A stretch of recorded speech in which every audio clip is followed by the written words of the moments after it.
Welcome, I'm your theloladass. So today I'm gonna bring you Cyanotype Daydream, the girl who dreamed the world. This game is developed and published by Laplacian. It's their first game here on Steam. It's better to say like that because they had this an Asian company that already had games on Asia, and they are bringing their first game, this game, to Steam. And it's there. They are publishing it at the same time. There is some controversy, but if you want to read that, you go to Steam page on Steam forums. You can read the controversy that this game has. But I'm not talking about that because I don't care about that. So this is a visual novel. You have 3 stories that you need to pass, and that then will unfold the true story to understand what happened. The game starts immediately with like some kite, it seems, talking. Can we go to options first? Nope. Seems that doesn't reach to there. Yes, you can reach to there, to options. Okay. Everything is okay in here.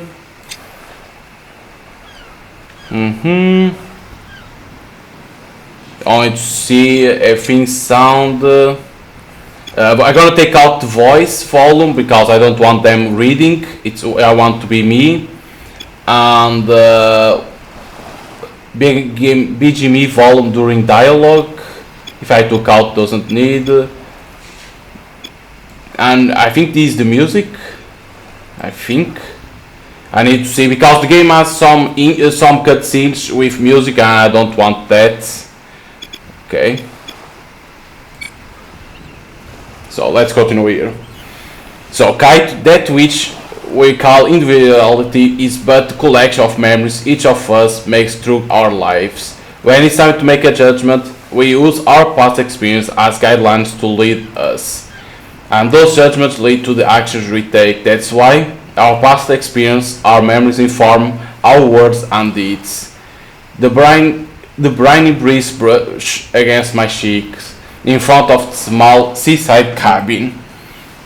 The warm sea breeze envelops all the people gathered there. We are creatures that make our assumptions of a person based on their actions, and thus we indirectly see the result of other memories and perceive them as individuals. That chain of perception is what make up this world. You can see the artwork. That's all. What I say always about visual novels, that they need to have a good story, good artwork, and in terms of longevity, between 2 to 4 hours if they have multiple endings. It seems that this game doesn't have multiple endings, so I understand if the longevity is bigger. It's bigger, no, it's longer. I raise my face and look over the crowds. All their eyes are gathered on me. Then I slowly close my eyes. I always do the same before telling the story.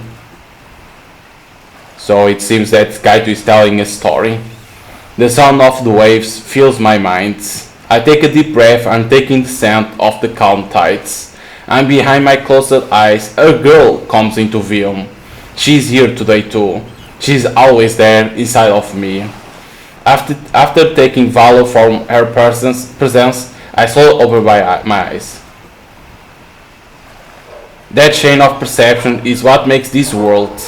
The world I see and the world you all see, it's all formed by the common perception of all that live in it. We all form that huge link holding us together. I turn my face to a boy sitting in the front row. You can see the sea right behind me, can you? I say, looking straight into his eyes.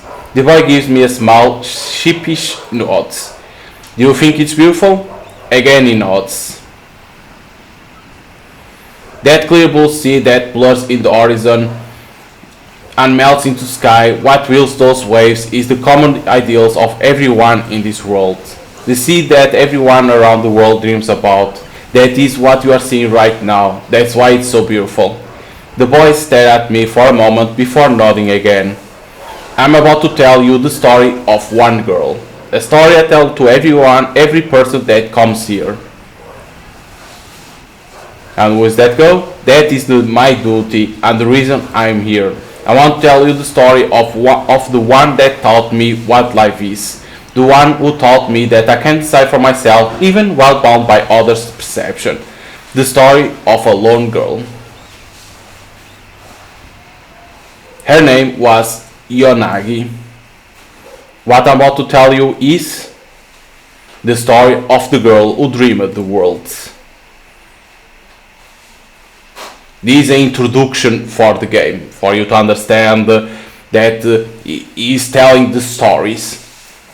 Because if you go to Steam page, you see that they are say that there is three cases. Three cases is that three stories that then they connect to one story that is about that girl. That's what he's telling about. Okay, config is for to the options, right? Okay, I want to see one thing. Master volume to decrease a little bit because of the sound of the waves like that. Do not annoy a lot. Okay.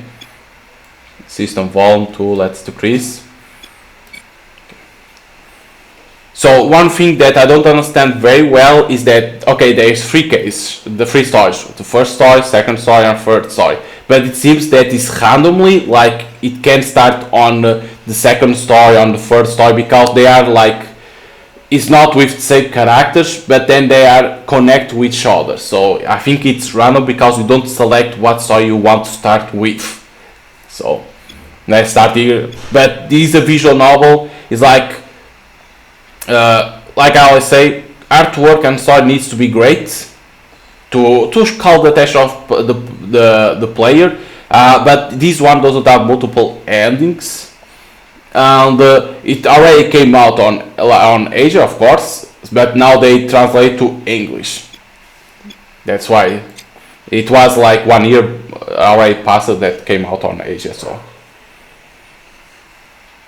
it seems interesting for what I read. Okay, there's a castle in Denmark haunted by a ghost, but not just any ghost. It's the ghost of the king himself. The spirit stands at his son beside every night. In time, it drove the poor lad mad. They say he let his uncle take the throne in his place, the throne that his father left him, that was rightfully his. Okay. Regular patron one. So this guy from the bar is telling a story to these guys. At least that's the rumor I heard while I was in there. No, this guy, one of these guys telling to him.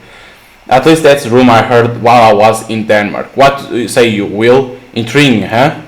Okay, Will. So new tip added. How you reach the tweets? Open the tips, okay? Open the tips. So as you can see, case 1, case 2, case 3, and case 0 is when you do all these stories. Then I think you go to case 0, that is to know the truth behind of that girl. But for now we are on case 2, that is second story, Denmark. This is only if you want to know what they are talking about. Like if you don't know what is Denmark, you read in here, so only for that. It's not tips how to play the game. Okay, return. That story again, haven't you heard any better ones? And isn't the prince a bit spineless to be the son of a man who sticks around after death? Nah, that's how families turn out sometimes, like when you get a worthless drunkard father to a truly upstanding lad. Why, it's just like you two here. Who are you calling a drunkard, huh? My dad, who is sitting at the end of counter, snaps back. Cough, cough. It leads him to a coughing fit. Whoa there, old man, don't die on us. I got something in my throat, Will. Give me some ale, would ya? So this is the father of Will, it seems. Yeah, right. Have some water. So let me see only the tweet. What is here? Second case. You need to always select ale.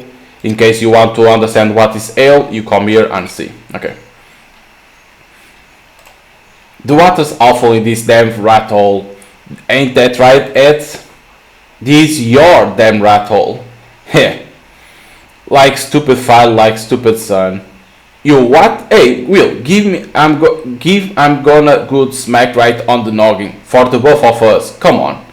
There, they are patrons. I noticed Ed's cup is empty, so I pour him some more ale. He flashed me a grin. It's true that Rob's story just now is lacking something. How about the one you told about the power struggle over in the Netherlands? The two would go together well.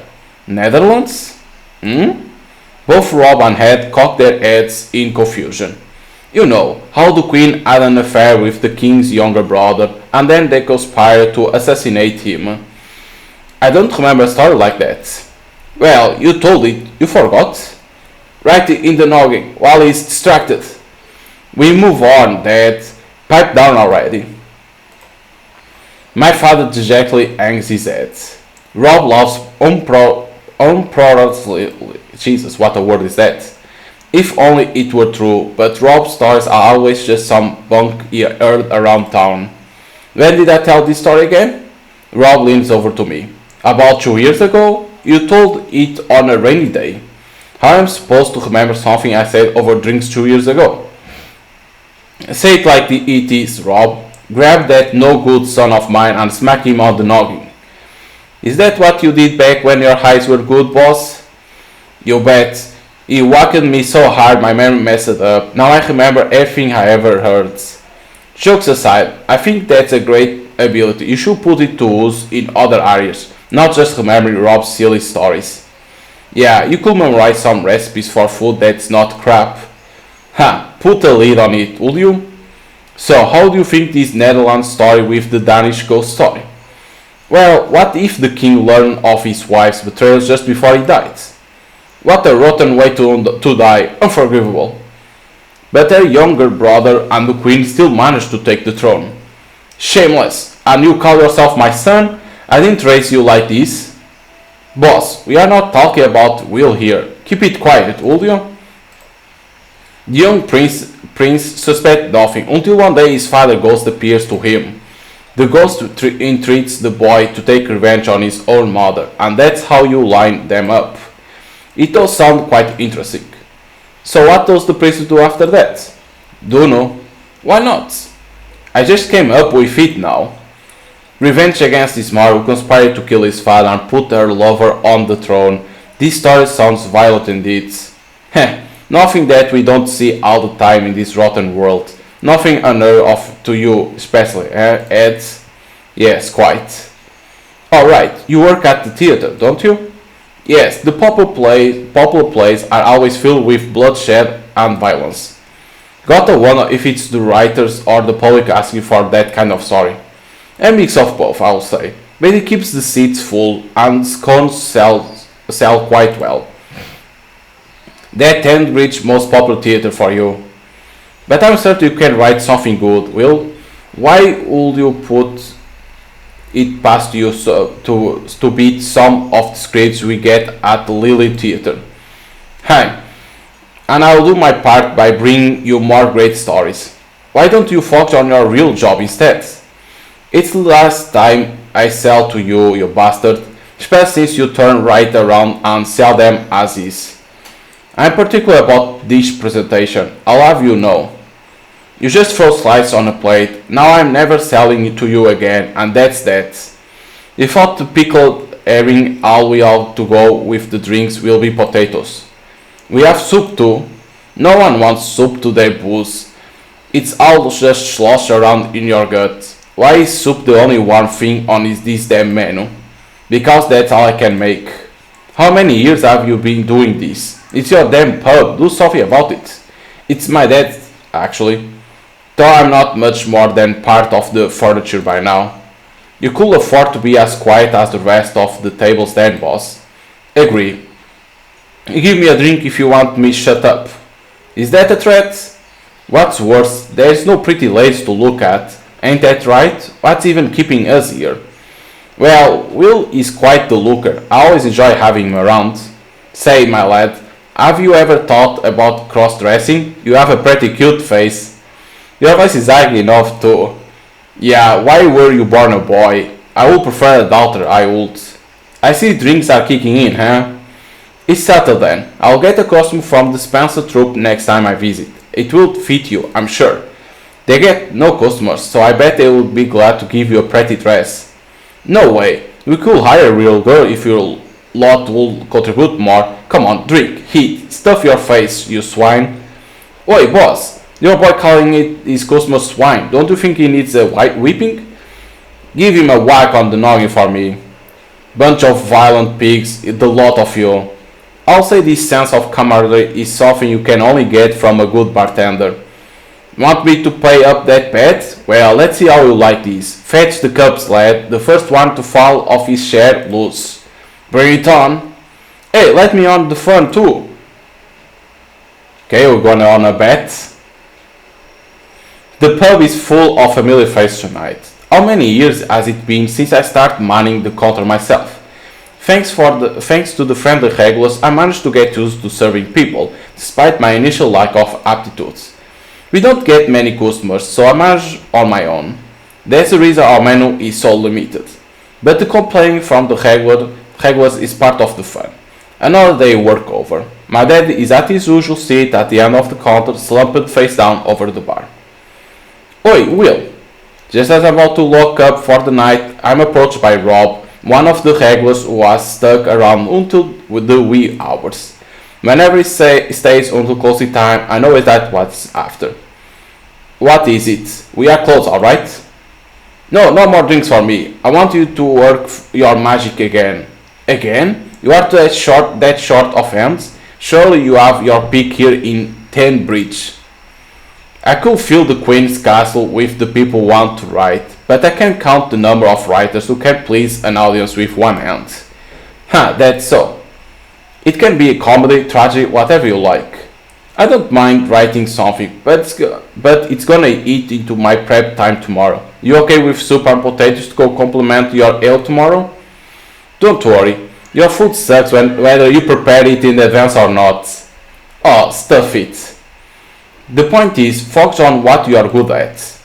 If only I were good at it. Well, you're better at writing than cooking at least. I'll increase the pay from last time, okay? Sounds good? I look back at the counter. My dad's dozing off. Give me an advance, I'll start tonight. That's more like it. By the way, I'm told they want to start rehearsing this weekend.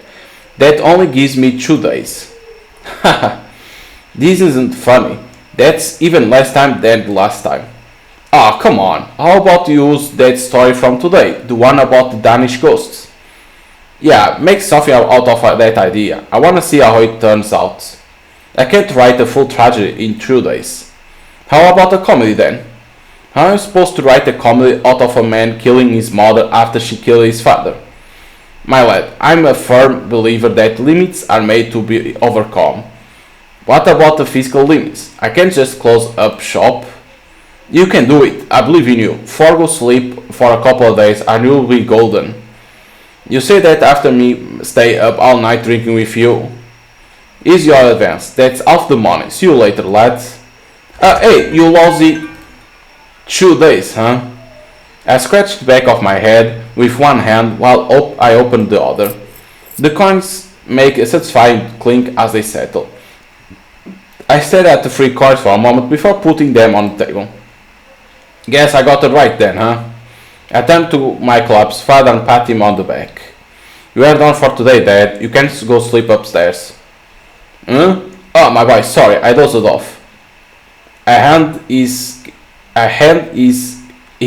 Kate Jesus. Take his hand to help him up and we head to the stairs.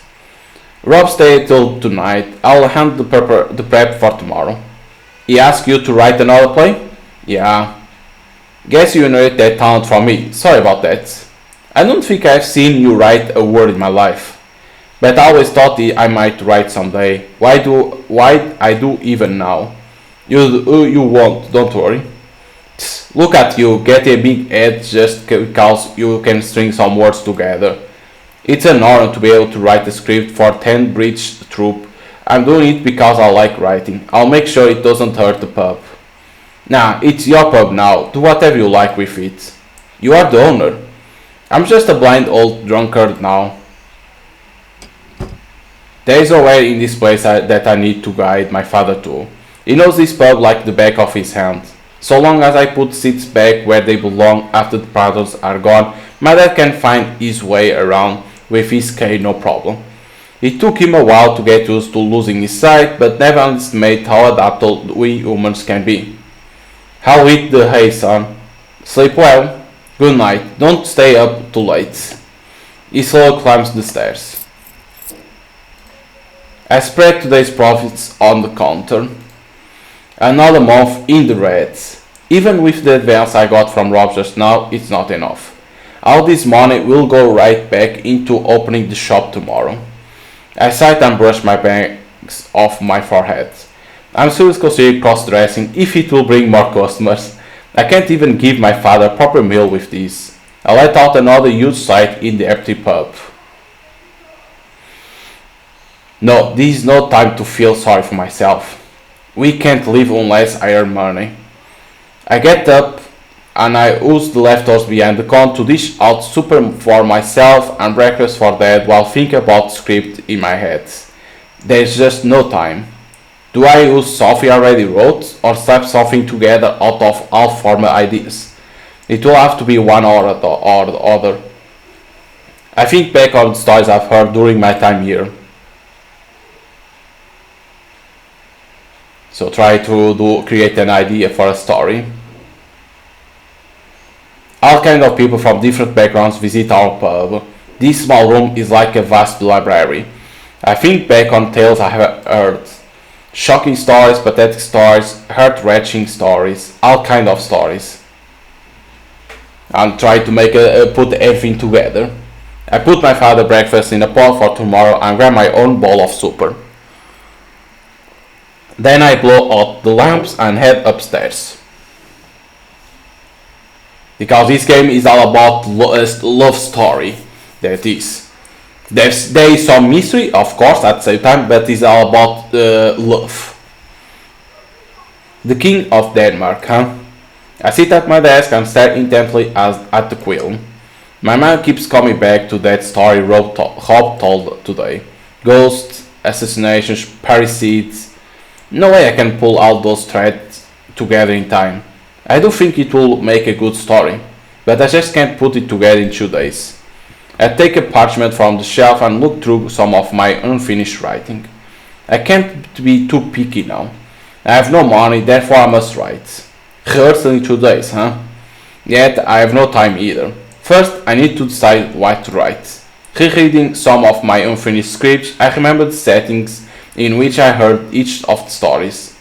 Wars between England and France, infighting between three princes, a political play about ancient Rome.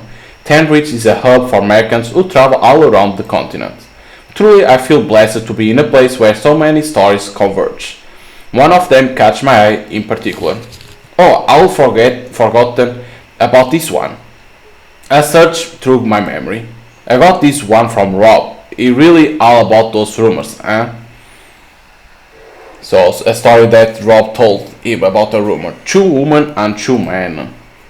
A tale of foolish youth love. He said that he heard it in Italy, if I remember correctly. This could work actually. The concept is attention grabbing and the story is clear cut. It would be simple to write the kind of comedic scenes people would expect from reading the summary. Alright, let's go with this. I turn back to my desk and pick up the quill. Like putting everything that I heard on the pub to one story is like, god damn, you need to have a good imagination to write everything. I trudge down the stairs, my steps a little unsteady after working all night. Jesus, you didn't even sleep? Morning, son. I find my dad peeling potatoes in his usual spot. This is one of the few tasks that he's still able to do since he lost his sight. Moving me at the counter, I see the meal I prepared last night still untouched. You are not eating? I could go for a drink. Don't be grumpy now.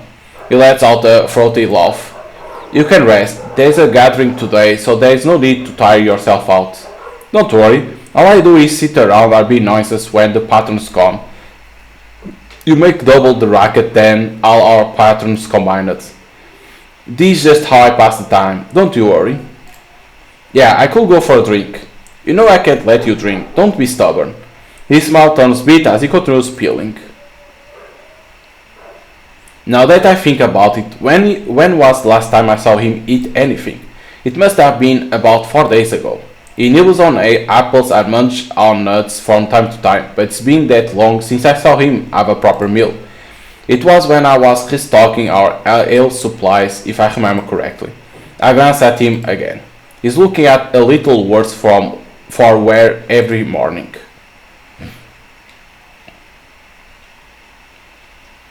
Public execution at the front square! We hear someone shouting outside. With it comes the hullabaloo of people moving in one direction shouting. Catholic hunting, huh? Looks like it. I stare at the door for a moment, then turn to him. Should we go? No. Not like I can see it with my own 2 eyes. Alright. If you want to see what the tips are, you can go, but you don't need to go to the tips. Ever since Queen Elizabeth's coronation, the persecution of Catholics has intensified, being or even housing a believing grounds for execution. After pulling on the limbs of those poor souls until their tendons snap, they are exposed naked in front of all, and their instances cut to make a display out of them. After that, their head is severed from their bodies and put on stake to adorn the castle for several days. It has become something of a source of entertainment among the common folk. This country has lost its freedom of creeds. I am repulsed every time I see a portrait of the Queen as I go about the city. I wish she were made to experience the same pain and humiliation that is being inflicted upon others under her rule. We stay there in silence, the pile of peeled potatoes growing larger. So, what are your plans for today? Same as always. I answer with a nod. Will. I look up at him. Sorry, I need to go upstairs for a bit. Alright. I'll come with you. Interesting. So a queen that chased Catholics. Interesting. I saw climb up the stairs after him. So we can see that this city isn't like a good city at the same time. We enter the largest room of the house and my dad sits at one of the tables in the middle of it. You are praying, right? Yeah. Alright. I turn over a small paint on the wall showing the image of the crucifix on the back. The cross is a symbol of the Catholic faith. If this idol were to be found, we will be subject to capital punishment as well. That's why he doesn't want to go, the father doesn't want to go see. Of course he can't see at the same time, right, because he lost the sight. But at the same time he doesn't like because they are Catholic at the same time. And yet I somehow feel closer to God with such things around. A person's faith cannot be fettered. That's why my father steadfast believed when he set up this room as a secret meeting place for believers. This is another facet of the pub we run together. I walk behind my kneeling father and cross myself. Then I clasp my hands together and join him in silent prayer. We humans are weak. We need something to support our feeble hearts to draw strength from in hopeless times. After a while, I open my eyes. My father is still kneeling in front of me. After staring at his back for a moment, I leave the room. Interesting. So they hide this place for the believers to come and pray. Okay. I go back downstairs and continue peeling potatoes. The hustle and bustle outside doesn't abate. I keep working, trying to put the horrific event going outside of my mind. Hey there. We exchange a knowing glance and I nod. If I'm familiar with someone, I don't need to ask for the passwords. There are just under 10 people who regularly attend these gatherings. There you go. We rarely get new faces. With the persecution going on, it's no wonder. Public executions have become a new source of entertainment for the people. After Rob, a few more familiar faces come in and go upstairs. All of them wear grim expressions. So it's like if you are like people that he knows already, he don't ask for the password. People that he doesn't know, he asks for the password to see if they know about that place, that secret place. Okay. So this Ed will. Hey Ed. Ed smiles at him. Is everyone outside? Yeah. His expression softens a little. Would you like to join us today? There will be no one to keep officers from swooping around if I'm up there too. They are manning their spectacle over at the square. I look down at potatoes. Let us pray together. If those that are left behind don't pray with all their hearts, those suffering in the square won't find peace with the Lord. He stares at me, conviction stealing his words. I can see the fire of dissent in his eyes, a quiet, strong glow that yields not to the times we are living in. All right, Father. I put the knife down and wash my hands. Ed smiles kindly and goes upstairs. I follow after him. So that is the priests, it seems. When I enter the room, Ed walks up to the front. Less than 10 believers are gathered around Rob and my dad. Ed stands in front of everyone. I'll turn their attention to him. Everyone looks as grave as a tomb. It's only natural, of course. Believers just like us have been executed for simply offering prayers while trying to escape Queen Elizabeth's persecution. Hiding believers, not to mention priests, is a crime punishable by death. I don't know under what charge the execution is being carried out, but I'm certain they couldn't have committed anything so atrocious as to warrant being slaughtered in front of a rabid crowd. I'm sure everyone else here thinks the same. Ed serves the group. The times are changing and the world along with it. He starts talking in a clear, measured tone. We may need to hide our faith and seek like thieves in the night, but the pastor never leaves his flock unattended. I'm certain that in time a wise, fair ruler who understands the Holy Spirit will come to guide men and women alike. We must weather this storm. Our steadfast perseverance will certainly pave the way for those who come after us. Ed's expression is calm, but his voice has a strength of will that makes the air in the room shiver. His poise makes me realize that I could never make it as a priest. I can't forgive this oppression. I can't smile in the face of adversity like he does. I want to see those who do these awful things pay. Maybe this is why everyone flocks to Ed. His smile is our salvation in these trying times. It's a rock in the desert. Ed places his hand atop the Bible and closes his eyes in a prayer. Everyone else does the same. Okay, so showing that people that are Catholic needs to hide. They can't even pray. That's hard. When Ed's sermon ends, we all leave the little hall. We always go down to the pub afterwards to eat together. Everyone looks cheered now.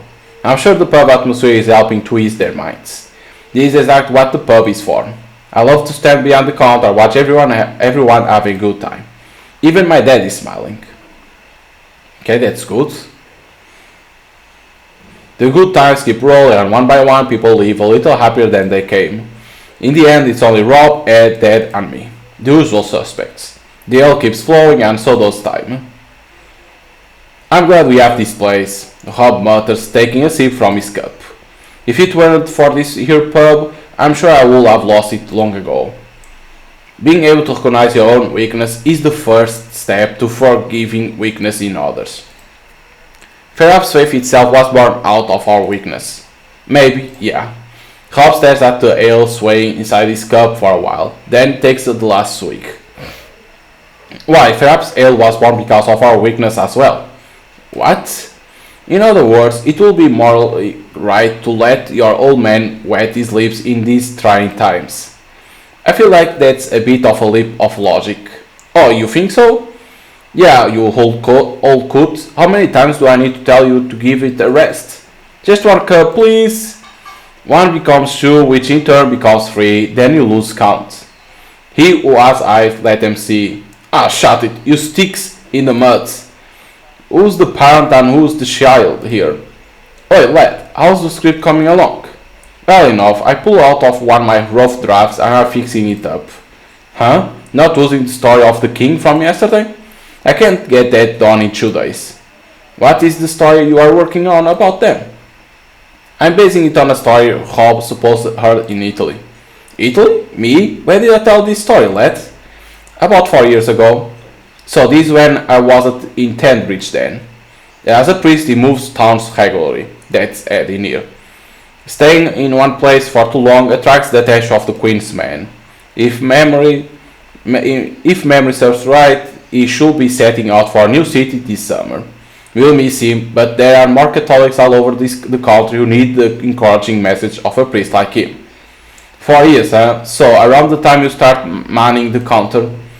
Can't say I remember. What story was that? You know, the one about the letter. The one that got switched. A letter? Ah, yes, I remember now. Ha, that was a good one, alright. I think I had enough suspense for an evening. What story is this? Let me tell you, it was a bit of a hearsay that reached my ears over in Italy. A rumor, you mean? Rob has a lot of those. So it's a story about this beautiful lass and this handsome lad in Rome. They exchanged letters over here. They spun poems and vows of love through the written word, fanning the flames of their love despite not having ever heard one another's voice. But they had seen each other, I assume? Not quite. Their beauty was famed throughout the city. That's not the whole story, though. Rob leans forward. Their letters were always delivered by a certain boy. This boy delivered their letters to another party. Oh? To another pair of lovebirds that shared the same name as them. In other words, two different men were exchanging letters with two different women. For a whole year? Pretty intriguing, isn't it? It all started when the boy delivered the first letter from the man to the wrong lass, but by the time he noticed it was too late. The woman was beside herself with joy after reading the letter. And that's how they began to exchange letters with the wrong person. Oh, how easy it would have been to correct his mistake early on. But the boy racked his brain to find a way to make things work, and thus he delivered the woman's letter to another party as well. Ho ho. Any town is full of men looking to bag themselves such a beauty, so the boy found a man with the same name as the original handsome lad and delivered the letter. So a new exchange was created. He figured they would stop soon enough, and that would be it. He could never have predicted that all four of them would develop such a passion for poems and exchanging vows of love. An unwilling copy, if you will. Quite. So they are sharing correspondence with the wrong person for over a year. We are talking about a comedy, I assume. It's a tragedy in a sense. The man the boy found was married. The plot thickens. This is no good at all. With the hovering flames of love burning in his heart, the man decides to abandon his family and elope with this girl. And then, go on. That's all I heard. What? Why? Because it was an hearsay, my good man. The punchline in Rob's story shines for its absence more often than not. Wonder what happened to them in the end. Remember, this is all a rumor. It's already up for debate whether any of this really happened. Don't break the mystique, will you? It's true that I heard about it, that I assure you. No one's doubting you on that front. So, what are you doing with this story? The crux of this story is the burning passion these people develop for the wrong person, right? One of them even abandoned his family to try and live out this fantasy of pure love. I guess any man could relate. Yeah, a lot of people can relate to dreaming of a better life. It's a simple universal concept. But this is a play, isn't it? Sounds boring if the whole thing is just a back and forth between letters. Even if it takes a year for love to develop in real life, you only need 3 lines in a play. Just 3? With the help of magic, for example. I see. So what, the kid used magic or something?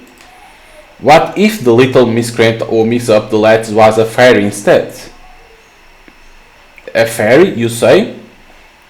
You have a pair of woman and man, and they end up falling for the wrong person thanks to the mischief of a little fairy. That doesn't sound half bad. I'm framing it as a comedy to make people laugh and leave the theater with a smile on their face. And I'm planning for a happy end where, after the mess, everyone ends up with the right person. So this boy turned fairy assumes the role of a jester then? Sounds good, you are a genius, lads. I quite like writing, and I'm actually enjoy coming up with stories. But you are always hurrying me. Still, it looks like you won't disappoint this time either. I'm not having an easy time, you know. I got to think about that, what to do with that fairy angle, and there aren't enough characters to fill in time.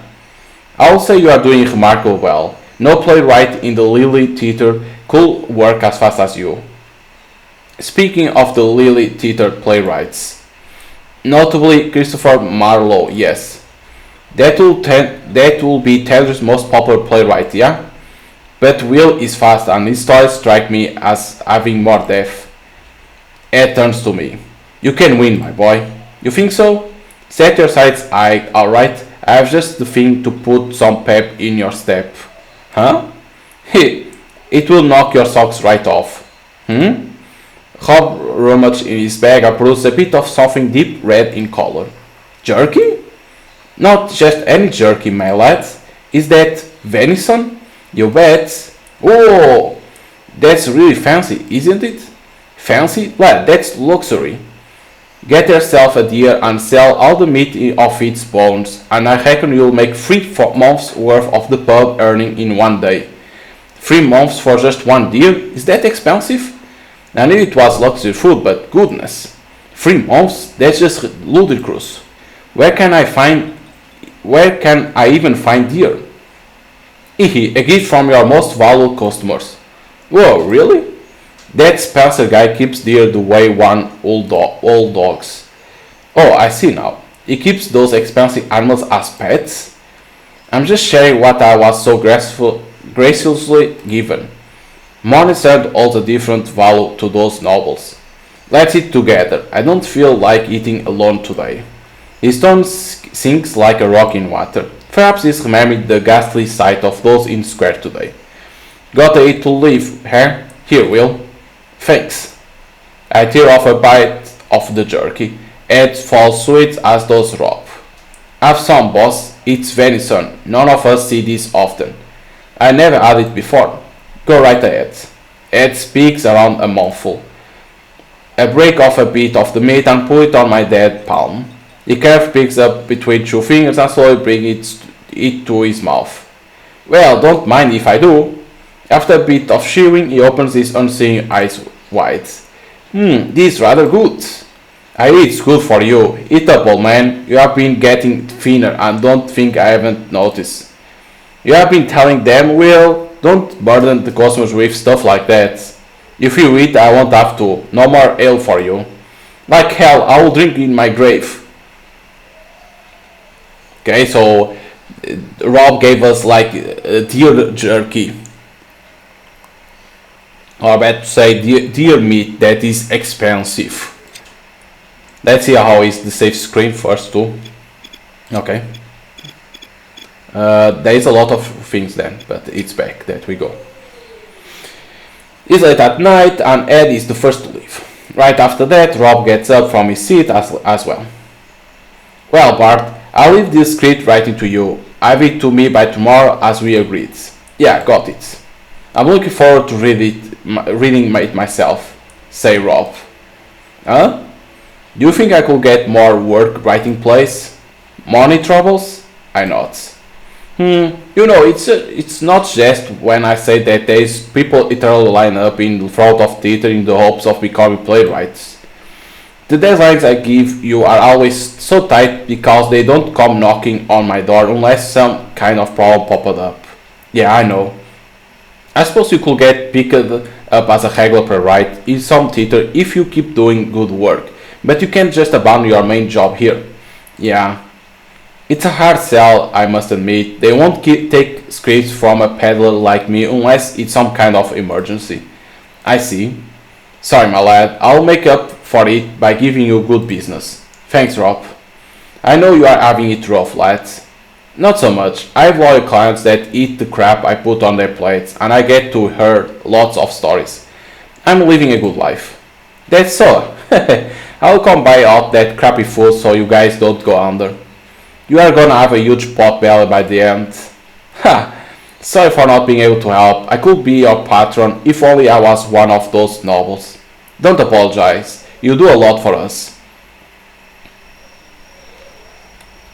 It's been a long day.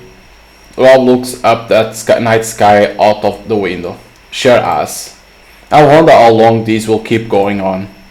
There is no evil that lasts 100 years, nor a body that can endure it. It turns back to me. That's something Ed once told me. He laughs heartily. Everyone's a poet now. I say how it is. all the world's a stage. He nods in response. Make sure you put some of that Sci-Fi in the script, will you? I'm counting on you, Bart. No pressure or anything. Okay, like, it's not a good country that we're living. Like, with that queen, so it's like, and of course nobody come, like, we are poor, like, because there isn't a lot of people coming to our bar, so, not a good life.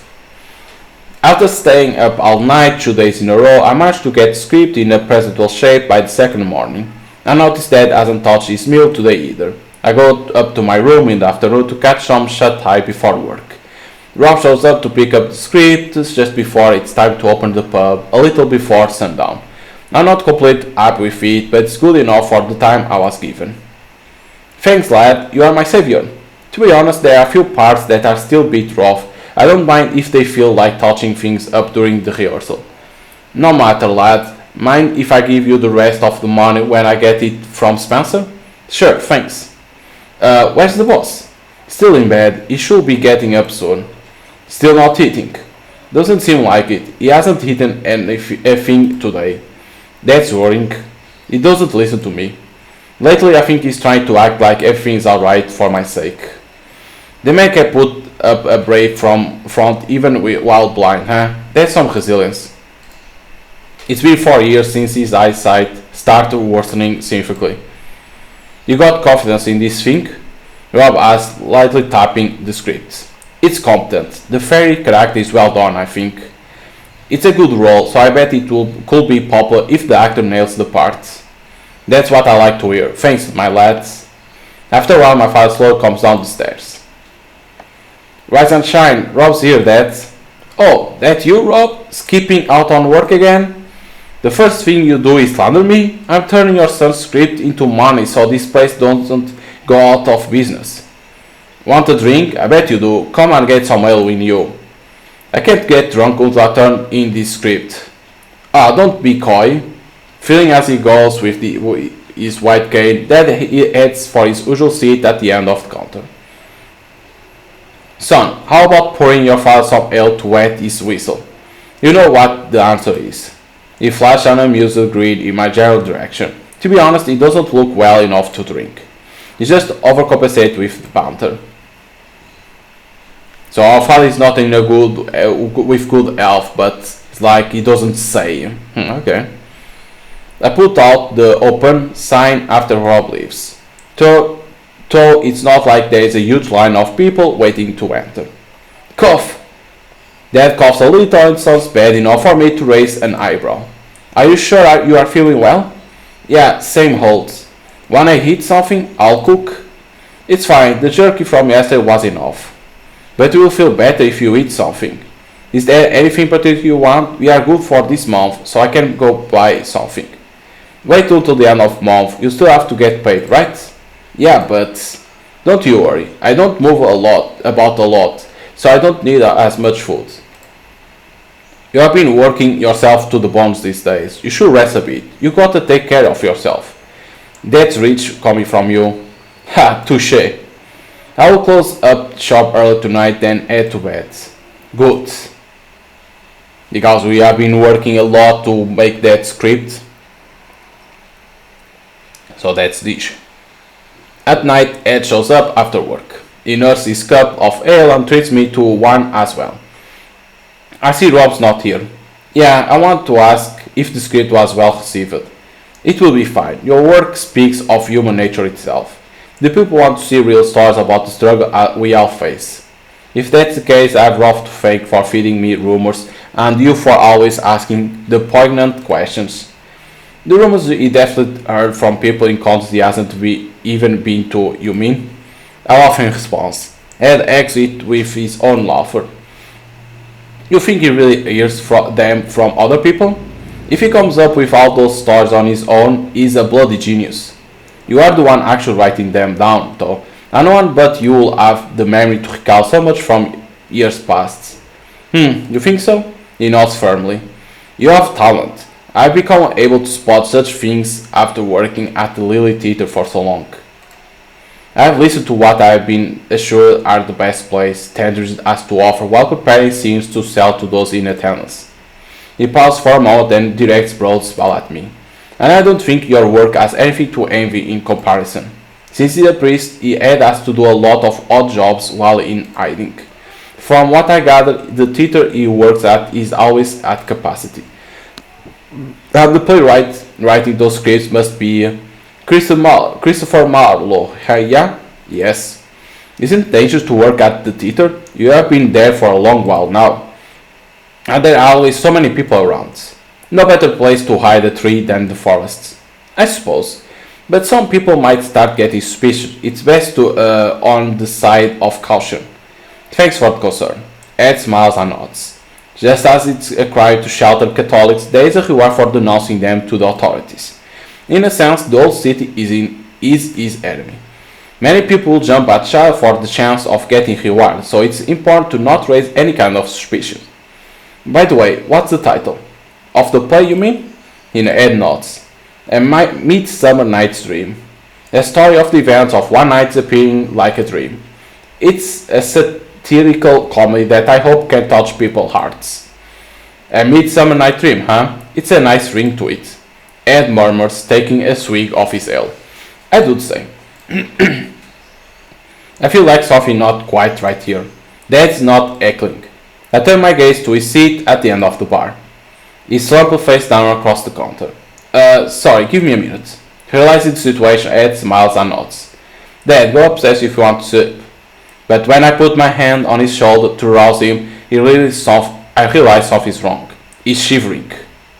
Dad? So cold, my head. Are you in pain? Dad, are you alright? Ed quickly noticed something wrong and approached. Ed, Dad! He puts one hand to his forehead and the other over the nape of his neck. He's cold, could be hypothermia. Can you close the pub? I'm on it. Carry him upstairs carefully. We need to harm his armpits and thighs. Prepare hot water. Got it. Uh-oh, that's bad. I take my father upstairs and do as had instructed. Apparently the way to deal with mild hypothermia is to warm the person up and get nutrients into them. I gather from Ed's quick thinking that isn't the first time he's dealt with something like this. Because he's a priest, so he knows how to take care of people at the same time. Thank you. I wouldn't have known what to do if you weren't here. Think nothing of it. There are many who fell victim to same the condition wandering through the city at night. Needless to say, alcohol is out of the question. It's a diuretic and that's not what he needs in this condition. Give him warm water to drink. Okay. It would prefer if he got his appetite back. Yeah, but he's not been eating at all. Then we should contact an apothecary. I have an acquaintance we can call upon. That will be great, thank you. I'm sure relieved for a moment, but then the implications of it dawn on me and I feel my stomach turn into a piece of lead. I don't have any money on me. I haven't got the other half of my pay from Rob. Perhaps noticing the gears turning in my head, Ed turns to me with a smile. No need to worry about money. I will foot the costs. But I don't know when I'll be able to pay you back. To be honest, even with the money Rob still has to give me, we can barely make ends meet. This could quite literally push us into bankruptcy. How much does an apothecary even charge for their service? Then you can pay me when you become a successful playwright. I give him a small, sheepish smile. I don't expect to become a playwright anytime soon, if ever. You might very well make it. I believe in you. Don't worry, you are not alone. I feel so pathetic. No, you are an upstanding young man. Thank you. I'm really sorry about all this. John has always been there for me. He's a brave soul. And you are so very much like him. He puts on a reassuring smile for me. I'll go call him. You stay by his side. Thanks, Ed. Please, think nothing of it. I always enjoy a good meal here.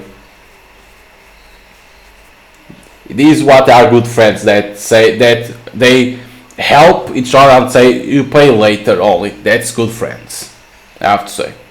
I go upset and sit by my father's bedside. He still looks to be in a really bad way. Sorry. I'm so pathetic. I refresh the hot water, soak a cloth in it, and wrap it around his arm. I know you have no appetite, but you need to eat something.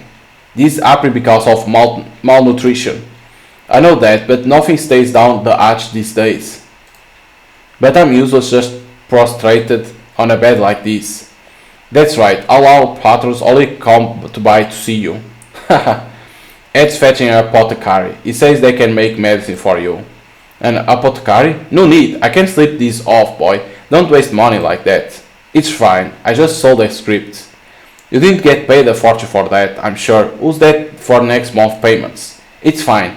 And went call them just for you. It can't hurt to have them examine you. I suppose. What is it? I'm sorry, son. I told you, it's fine. I don't think I'll need an apothecary if I had some ale.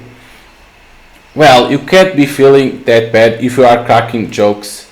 I feel like I could get a lot better with some ale. No, it's a diuretic. You'll just lose more heat. No tea for you either. Even if you were to give me something that fancy, I doubt you suit my common palate. Your palate seemed to get on with that venison alright. Yeah, I suppose that's pretty expensive too, huh? Try to get some sleep. Are you feeling cold? Nah, I'm okay. I'll go tidy things up downstairs. I'll be back when Ed comes. Alright. I get up from the wooden chair and glance at him one last time before leaving the room. It's like, he only wants to drink ale, but why he's always asking that?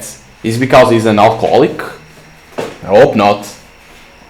I return to the pub and clean up the dish and cup I used to serve Ed. What Rob said yes, comes back to me. That Spencer guy keeps deer like one old dogs. Spencer, huh? Harold Spencer. Oops. The name has come up many times in my talks with Rob. He said that the one who wanted the script today were Spencer Troop. I wonder if we could make some kind of deal.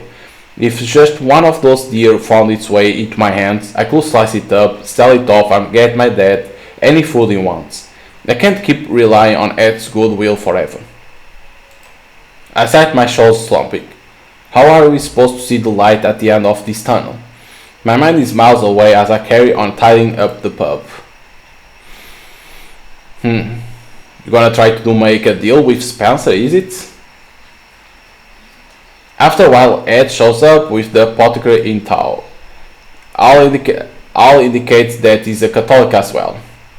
He won't be risking it coming here otherwise. He examines my father, palpates him, and prepares a few days' worth of medicine for him. It's to help raise his basal body temperature apparently. Thankfully, the amount Ed ends up paying the apothecary is a lot less than I imagine. Perhaps it's because of Ed's good office. In any case, I think I could actually pay it back sooner rather than later.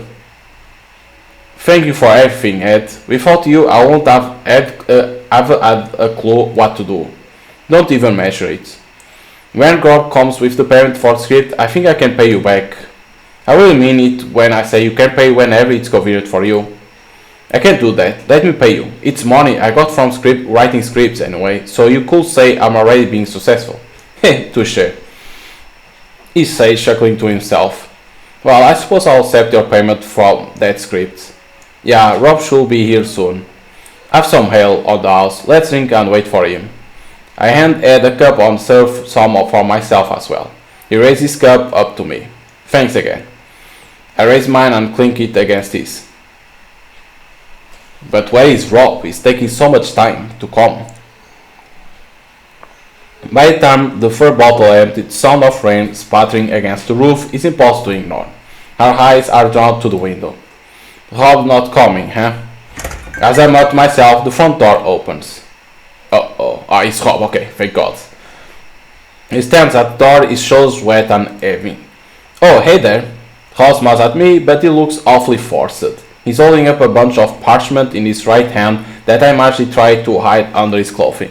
It's the script I gave him earlier. I only notice that by the fact that he's not wet at all. He takes a moment to recover his ragged breath. He scratched the back of his head awkwardly. Sorry lad, I stuck around long as I could. They didn't take the script? I can rewrite if they have complaints. That's not the problem, he didn't even show up. Why not? It seemed like Spencer was attending a play today. A play? In other words, he was out enjoying himself at the theater? But didn't they set the deadline for today? I was under the same impression, yeah. Did they forget about it?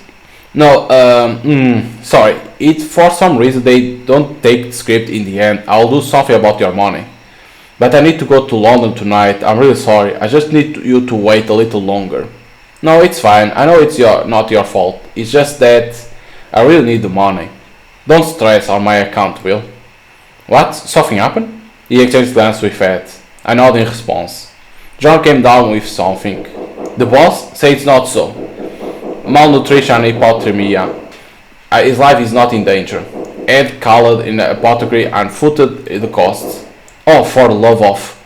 Rob trails off and an awkward silence hangs over the room. I suppose we have seen better days. I break the silence. Rob lifts his gaze to my face. Can I have the script? What are you gonna do? I'll hand it over to Spence myself. I'll wait for him to get back home. I can't just let you do that. I'm the middleman here. If it's so urgent, I'll pay on their behalf for the time being. I can't do that to you. If I keep relying on you two for everything, I won't be able to live with myself. I'll feel more at ease actually doing something for myself for once, please. Well, you won't be able to enter the state, so you'll have to wait outside. And the guy may not even show up until tomorrow. It's fine. It will just mean no mashed potatoes on the menu tomorrow. Rob stares at me with an anxious look on his face. After a tense moment, he decides and hands over the script. Well, it's your script. If you want it back, then you have it back. Half of it's mine, actually. The other half is already paid for. I hold the parchment in my hands. I'm sorry, but I think I need to close the pub for tonight. Worry not, son. Your pub, your rules. Robin there seems suspicious, like he didn't want to give us the script. Maybe, and he was going to London. Maybe he wanted to sell the script. Maybe. I'm gripping the parchment so tight that it's starting to wrinkle. I didn't write this for fun. I spent this story over 2 sleepless nights while taking care of the pub. What the hell is going on? My dad is fell sick and they won't even have the decency to take the script they asked for in the first place. I couldn't make this up in one of my tragedies. Far from letting up, the rain seemed only to be increasing in intensity. I roll up the manuscript and run through the rain in the direction Rob instructed me.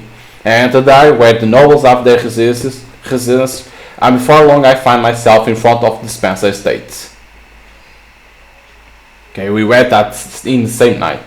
This is the place?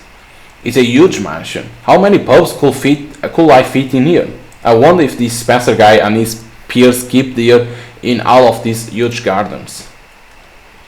Okay, he's a rich guy. I sit on one of the stone steps leading up to the mansion. A thicket of trees in the upland garden offers a slight reprieve from the beating rain. Like the artwork is good. Look at this, very good, I have to say. Now all I can do is wait. A thicket of trees upland gardens offers reprieve from the beating rain. But despite the bone-chilling cold, the rain is the last thing on my mind. Rather, my thoughts are with the coming sunrise. This is my third night in a row without sleep. My head starts to feel hazy with fatigue. And what in the Lord's bones am I going to do after this? Unable to find an answer, my thoughts go round and round in circles. I take out the little flask of alcohol I brought to keep myself sharp and I take a big swig of it. The clear, viscous liquid lights up in my throat. It goes down to my stomach where it sets in a hot, bitter pool. So many emotions swirl about in my head. I'm being deprived of my faith, seeing fellow believers put to the blade. I'm tired of managing a dead-end pub, unable to even properly feed my only remaining family, all while others joyfully enjoy nights out at the theater and fatten deer up in their upland gardens. The people living here lead a much better life than we do. I bet they enjoy lavish dinners 1,000 times better than anything my dad has ever eaten. And they really so much more noble than us? Is there a reason? They must have leftovers. Sorry they have too much here. Will it kill them to share some? They are the ones who broke their promise. I take another swig of my flask, and the guy may not even show up until tomorrow. Rob's words ring in my head. Isn't that convenient for me? I have to do what I can to make the best of a bad lot. I don't have the luxury of choice. If I do nothing, we'll simply starve to death by the wayside, our bodies to be picked at by the rats and the maggots. It's like thinking like what I have to do. I could steal some of what they don't need. I bet they couldn't even notice if a single deer is missing. Just one single deer. It's not like it will ruin them, is it? It won't affect them in the slightest. No one will even notice.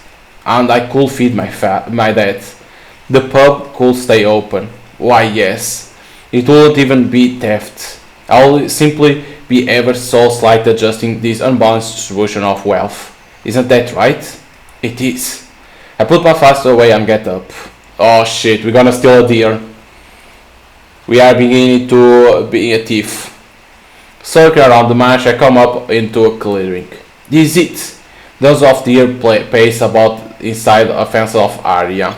That one is safe, because we pass a lot. Alright, save. Okay, 2 times, back. I feel like one of them makes eye contact with me.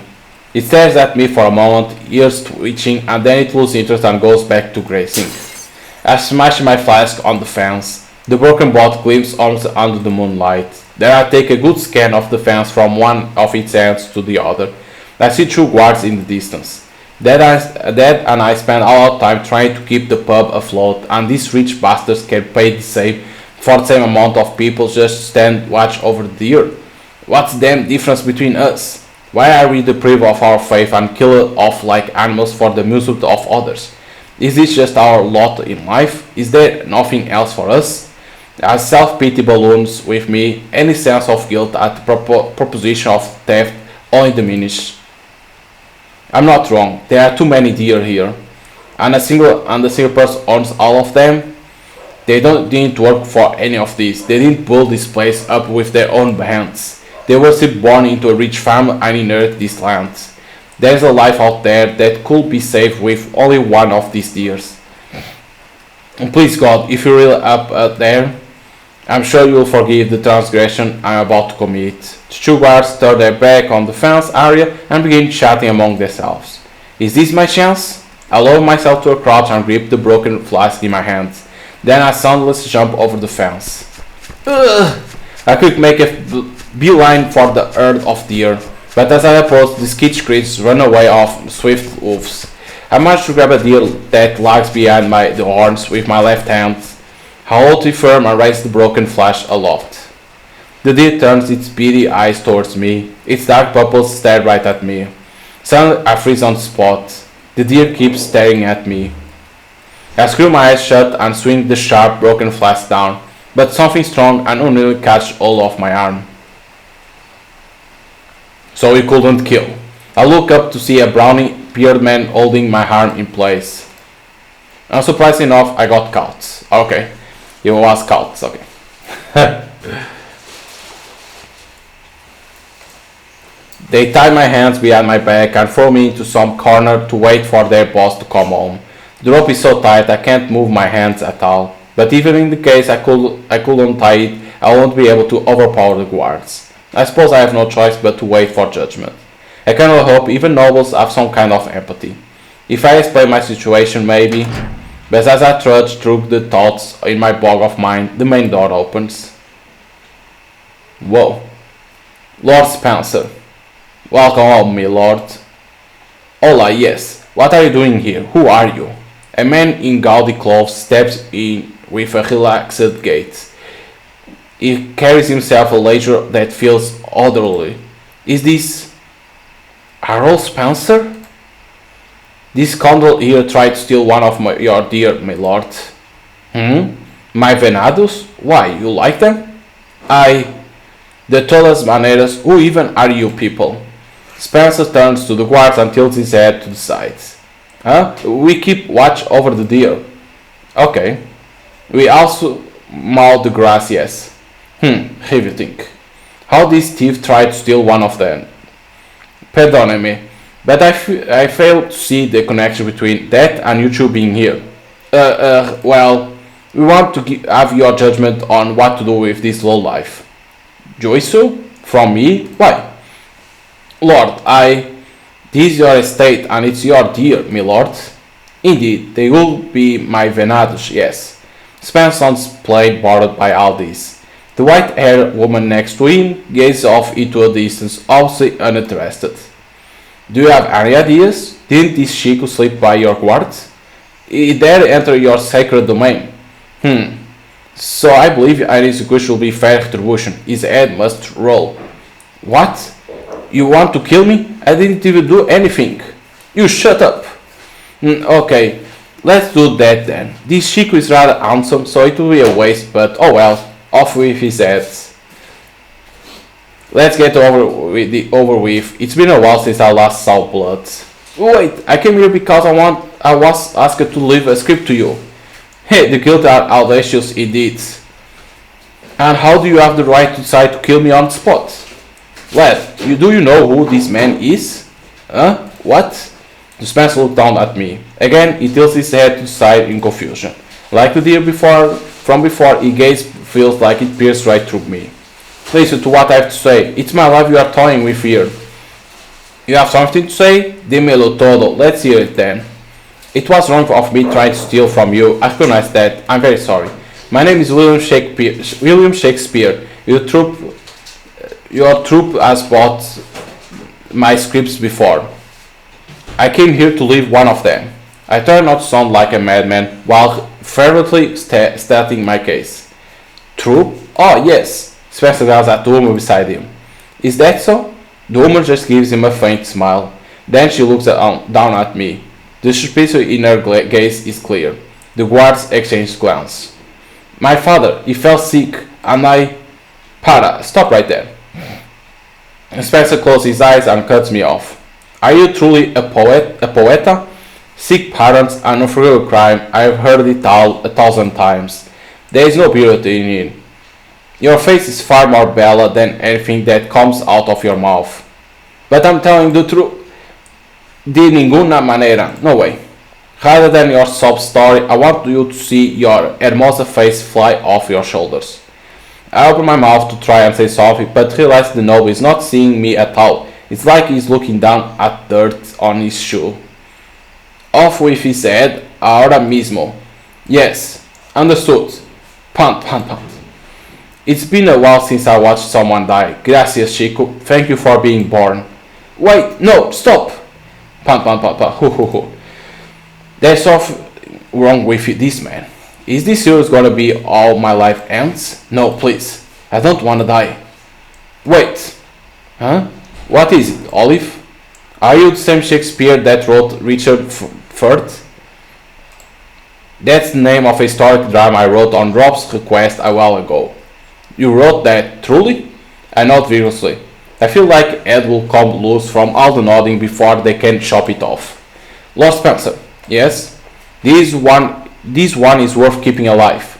¿Por qué? Why?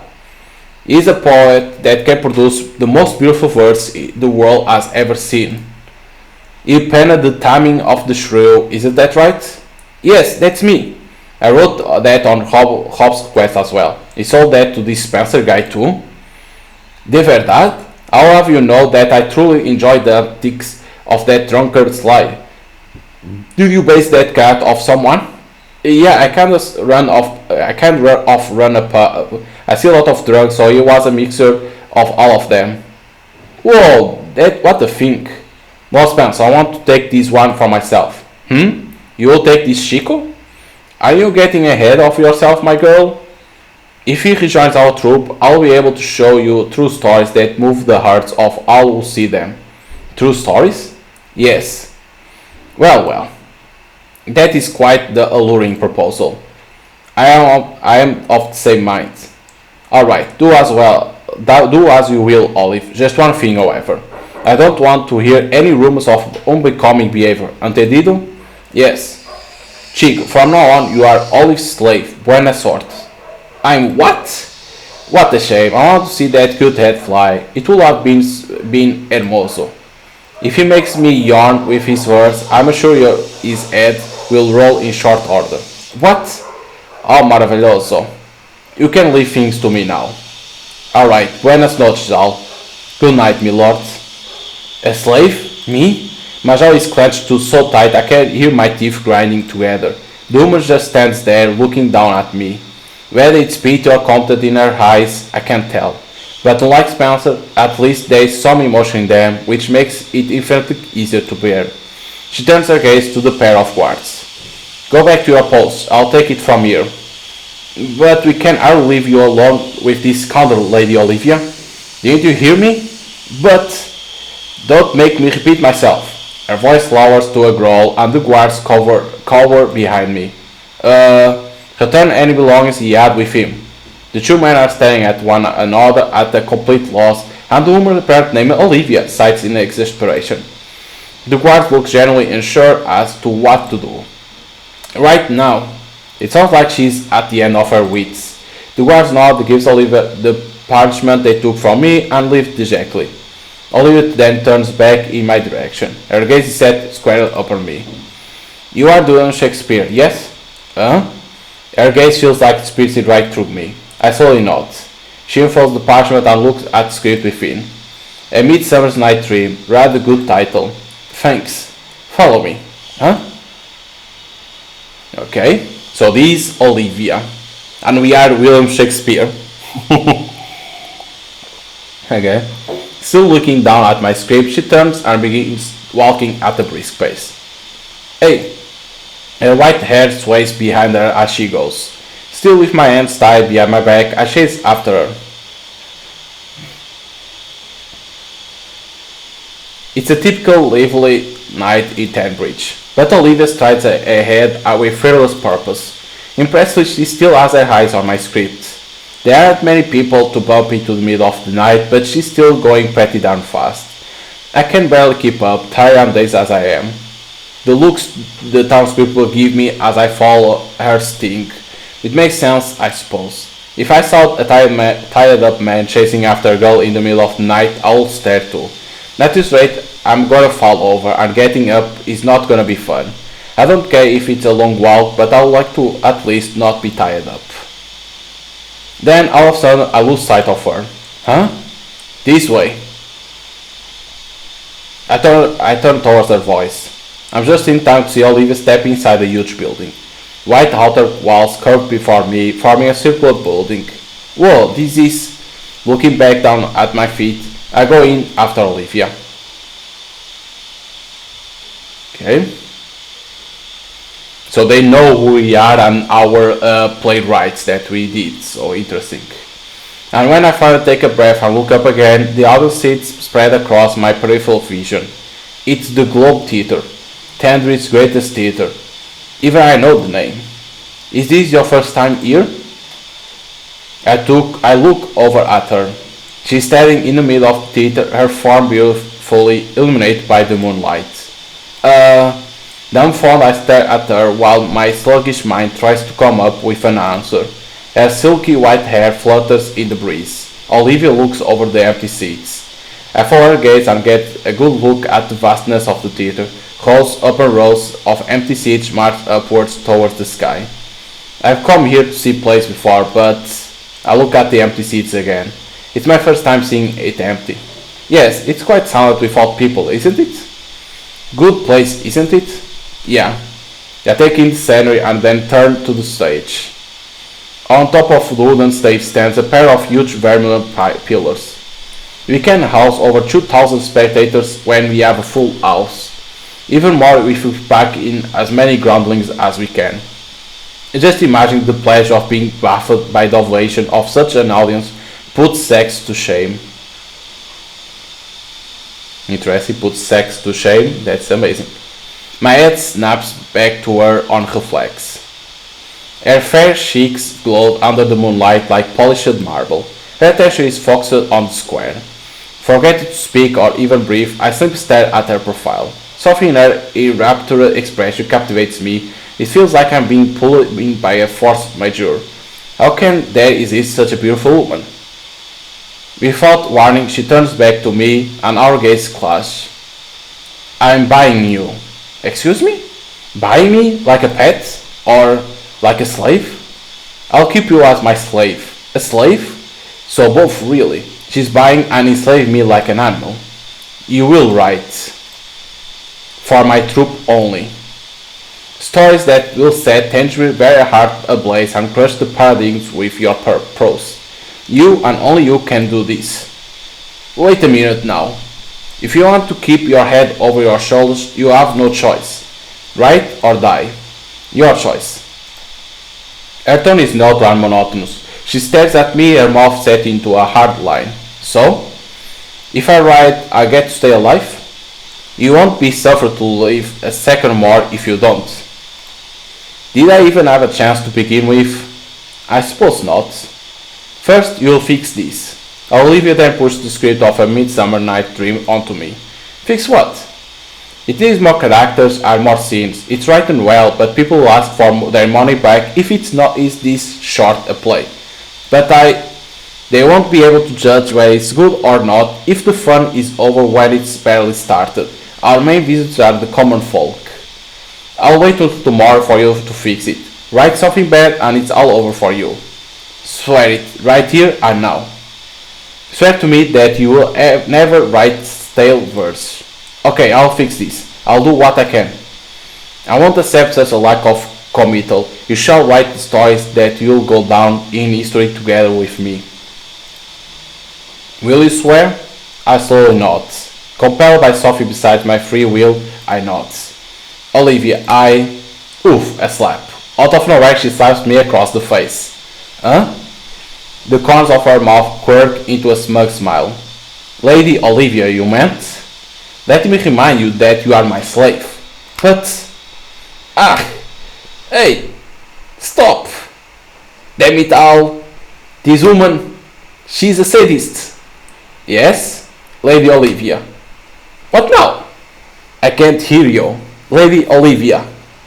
Yes, you are my slave, understood? I nod. Should I really be nodding to this? Then again, do I really have a choice here? After all, I was the one who tried to steal. You will write masterpiece for me even if you end up vomiting blood and having to write with it. You will swear that, won't you? I nod again. Why are you still eating me? Because I heard no answer. Yes, I swear. Good boy. The rope binding my arms cut. I rub at my now free and itchy wrists. Are you sure you have time to waste standing around here? Hurry home and write. Alright, just give me the script. She thrusts the script towards me. I reach for it. But when I pull, she doesn't let go. I look up and I'm pierced by her intense gaze. It must needs be remarked that while you wrote this, it is our troops' property. The rough draft is a very valuable article for us. No, I'll receive half the payment for it. Is that so? You need money? I say not. Okay, how much do you want? I tell the amount Rob promised. Wait right here. Olivia goes to a backstage and returns a moment later. Thanks. This last time you will be remunerated with money. This script was produced before you were a slave. That's why I paid. Understood? I nod. Understood, Lady Olivia. Good boy. Now this script belongs to my troop.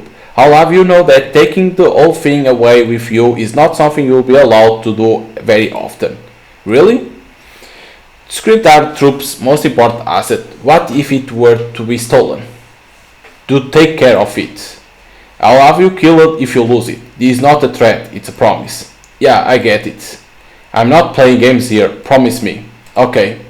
Tell me where you live just in case. I'm not gonna run away or... another slap. Gah! Do you perhaps enjoy being struck? For the love of... I get it already. I give up and tell her where I live. Huh, that sad little crumbly pub in the gloomy part of town. I nod. Pretty much, I guess. I've taken a liking to the scripts you write. Don't you dare disappoint me. That's the only meaning of your life now. Make me sigh from boredom and you will stop breathing. Maybe you should learn how to solve things with something other than murder. I believe I told you how to properly address me, didn't I? Do all these nobles just solve things by killing off everyone they don't like? Whatever, at least I can go home now. The wave of relief is helping me keeping it together. Thanks, I needed the pay. You are 500 years as a slave short from being worthy of thanking me for anything. You nobles are a real piece of work. She'll look puzzled for maybe half a second. Then her mouth sets into a light smile, and she lets out a wry chuckle. It seems that way, yes. The words you write are brimming with life. Make me shiver in excitement, understood? I know the response. Bring the script here tomorrow before midnight. Tomorrow? Right, I didn't sleep last night either. I've been writing for the last 3 nights straight, and now I have to do it again? I hope I don't pass out. I'll do what I can. You want me to add more characters and scenes, right? Yes, if you also write something that can move me to tears while you are at it, that will be perfect. Huh. But if a loyal slave such as you makes me cry, there will be hell to pay.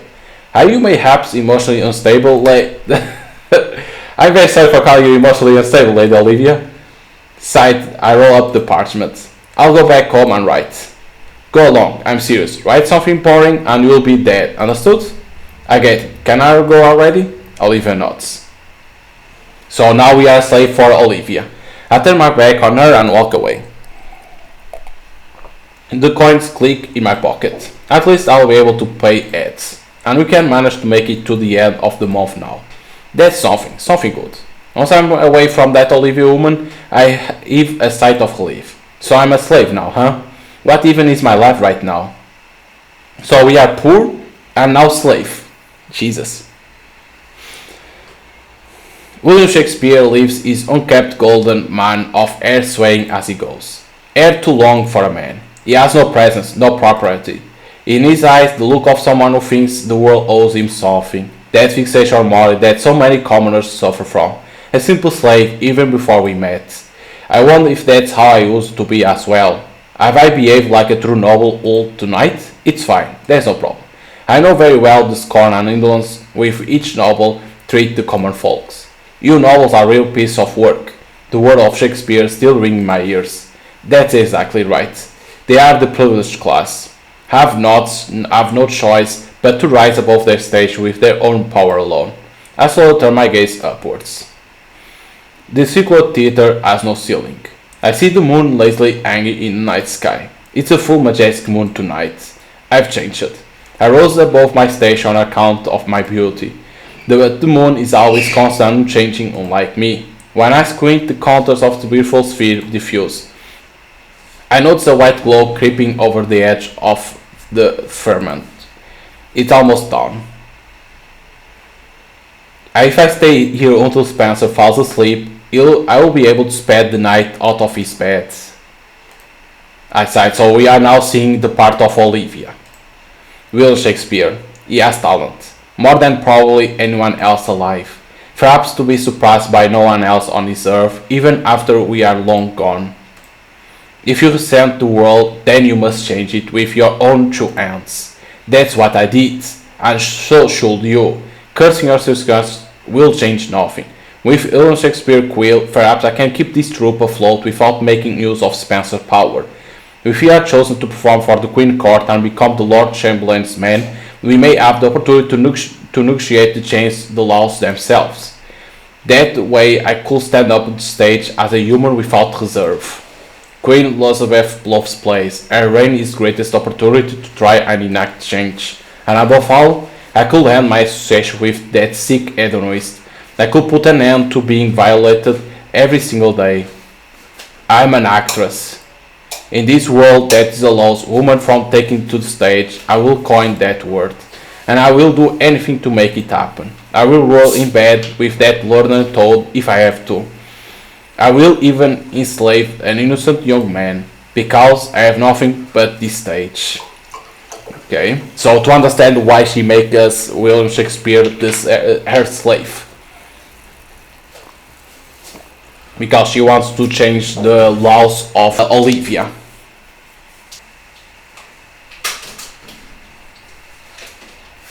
Okay.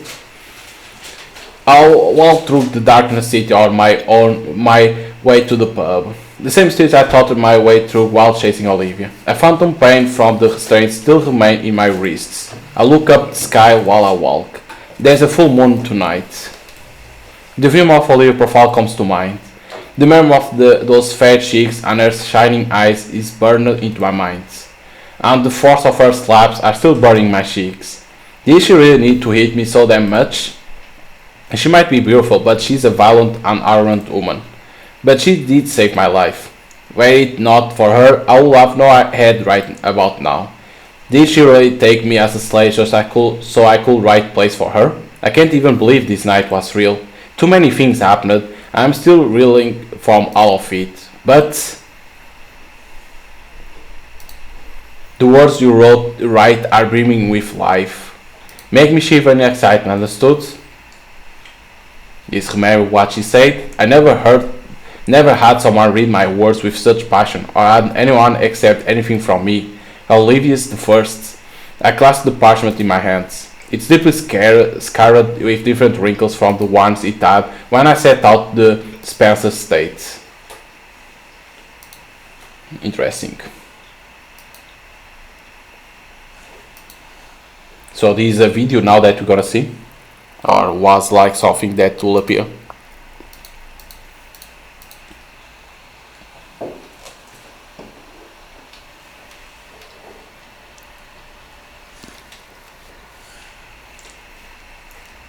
What? Huh? Immediate upon waking, I realized there is something in front of me. My view grows clear as my groggy eyes adapt to the light. Olivia? No, she's not. Something feels off. It doesn't feel like the same person. It isn't her. Where am I? I saw sit up. What the hell? The metal frame of bed creaks in protest. I put a hand to my forehead. Right, I was dreaming. The fog in my mind slowly clears. Right, there was a white-haired woman in the dream too. I was a young man working in a pub, then I became a playwright. None other than Shakespeare himself. But I can't remember anything before that. Huh? I scanned the room slowly. Next to me is a bed just like mine. The two beds are the only thing in the otherwise stark and empty room. Where am I? Who is she? Who am I? I put a hand to my forehead and think. I can't remember a thing. All I can recall is the dream I just had. Were you sleeping too? Ah, so this is why, like, when you go to the Steam page at the same time, they say that your character doesn't remember nothing. I wasn't gonna say, like, we start on the case 2 that we are William Shakespeare, but now we wake up and we don't remember nothing. We only remember that we were William Shakespeare and we were a playwright. But now we are seeing the truth that we are not that person. It was like only a dream. Now I start to understand the story, because I was like, wait. On Steam page they say that we are a character that doesn't remember nothing, but there is 3 cases that explain who we are in there. But I was like, wait, but shouldn't they explain? And now they are they are showing that. Okay. The girl doesn't answer. Open for an inspection, I realize she's not even really looking at me. She's just staring blankly in my general direction. Because we were seeing that Olivia was like her. You can see the white hair, the red eyes, but it's because that's the only girl that we see in there too. Okay. Just then the door to the room opens. Another girl comes into the room. And beside her, hovering in the air, is a small robot made up of spheres like a snowman. Good morning. I imagine you have questions. This way. She abruptly turns her back on us. Yes? The white-haired girl trots over to the open door barefoot. Seeing this, the other girl walks to the bed and picks up a pair of sandals before returning to the doorway. She doesn't seem to mean us any harm, at least. Are you coming? Okay. I early get to my feet. The polished white floor feels warm against my soles. I notice a pair of sandals lying up beside my own bed. I put them on and up to the exits. Okay, so is that the end of the second story about the Will Shakespeare? I would love to know that. The interior of the whole place appears constantly drab. Everything feels unnatural and inorganic, and yet I can smell a faint trace of a wooden scent. The corridor is also warm. The whole place seems to maintain a placid temperature. As we walk, I think of what questions to ask. Here, the girl places a big round plate in front of me. She does the same for a white-haired girl. The two plates are set perfectly perpendicular to each other. But she doesn't do the same for herself. Maybe she ate before.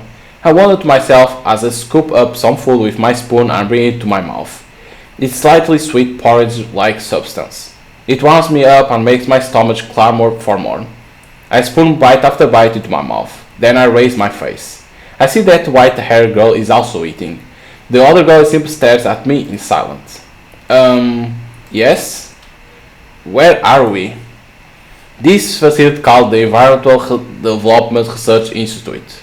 That's the research facility main goal is to create a safe surface environment where humans can subsist. I see. I think I asked the wrong question. I understood most of the words she said. I understand what she's saying in general. No one can live on the surface. That's obvious. Anyone could tell you that. What I want to know is, how much memory do I retain? For example, I know that this is a plate and I recognize what the spoon is. And when she mentioned what kind of facility this is, I felt a vague sense of familiarity at the term. Academia, researchers, white coats, test tubes. It conjures a certain image in my mind. But I can't recall anything about myself. I can't see myself in any of these scenes my mind conjures. So you know who I am? The girl nods. Your name is Kaito. That's all the personal information you need to know right now. So we are that character in the beginning that was going to tell the stories. We are that guy. That's what we are. Okay. Now we know who we are. Kaito, then you know more about me, don't you? Like my occupation, my age. The girl nods. But you can't tell me? This information restriction is not permanent. When the time comes, you will be informed of everything. But that moment isn't now. Am I being held here for some reason? She shakes her head. You gave your consent to everything that's happening here. You agreed to your memory being tampered with and to tests being run in this facility. Before I lost my memory, you mean? She nods again. What do you mean by tests? Who is running this place? The activity of your cerebral cortex is being recorded during sleep. Your role is to sleep in the designated room. Huh? In short, we are recording your dreams. What? The facility provides for all your biological needs so that you are free to dream. That's your role here. I consent to my memory being wiped for this experiment? She nods. There's no way for me to know if what you are saying is true. I have no memories at all. You could be feeding me lies here, that's true. Do you have any proof as to why I should believe you? No. Even if you don't believe me, that has no bearing on the recording activities being performed. Whether you think I'm lying or not, you cannot leave this facility. No matter how hard you fight it, you will sleep eventually sleep. Okay, there is some mistranslation in there, and I will record it. Once you have done that for a sufficient amount of time, your role will be over and your memories returned. I will point out that there is nothing that can cause you harm in this place. I see. So you are the one who's making these recordings? She nods once more. Who are you, an android? She nods again. So it appears here, this auto mode, skip, open tips. So case 0, see? This is now all about case 0. That is, we don't know what we are, okay? These all from case 2 that we had. There's some that missed because maybe you need then to come back. You're gonna go back to these scenes, maybe. You called me Izumo. Izumo, are you a medical android? I am not being granted permission to perform medical care. I am registered as a home assistant terminal. I am capable of assisting with academic research and monitoring biosignals. I see. Her answer seems in line with knowledge I have of androids. What does this role end? When you finish the third dream. What? Each of the three dreams has an end. When time comes, you will understand.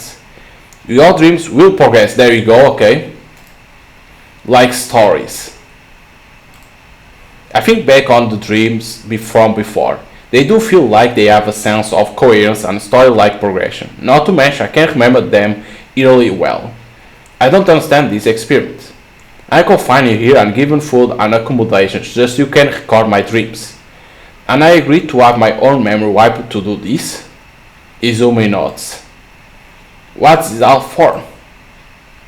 You will understand when your memories are returned. I blow out an exasperated sigh. The white-haired girl finishes her meal and lays her spoon down onto the plate. Then she simply stares down at nothing. Who is she? Her name is Yonagi. There we go, like in the beginning you was say that all that connects to Yonagi. Because in the beginning you see us telling that is gonna tell the story of everything happened that will connect to Yonagi. There you go, that this is Yonagi. Her dreams are being recorded together with yours. So we are both test subjects? Yuzumi nods again. Can she not speak? All organs necessary for vocalization are functioning normally. It's not that she can't, she just won't. Can she hear us? All of her senses are working normally. All the signals assigned to them reach her brain as they should. I stare at the white-haired girl. Yonagi is her name. Her white hair and rose-colored eyes are very striking.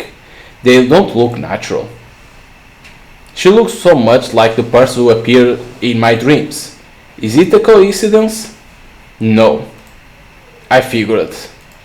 So, who's running this sick experiment? Do I get to meet the person who's pulling the strings here?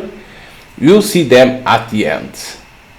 When I get my memories back, you mean?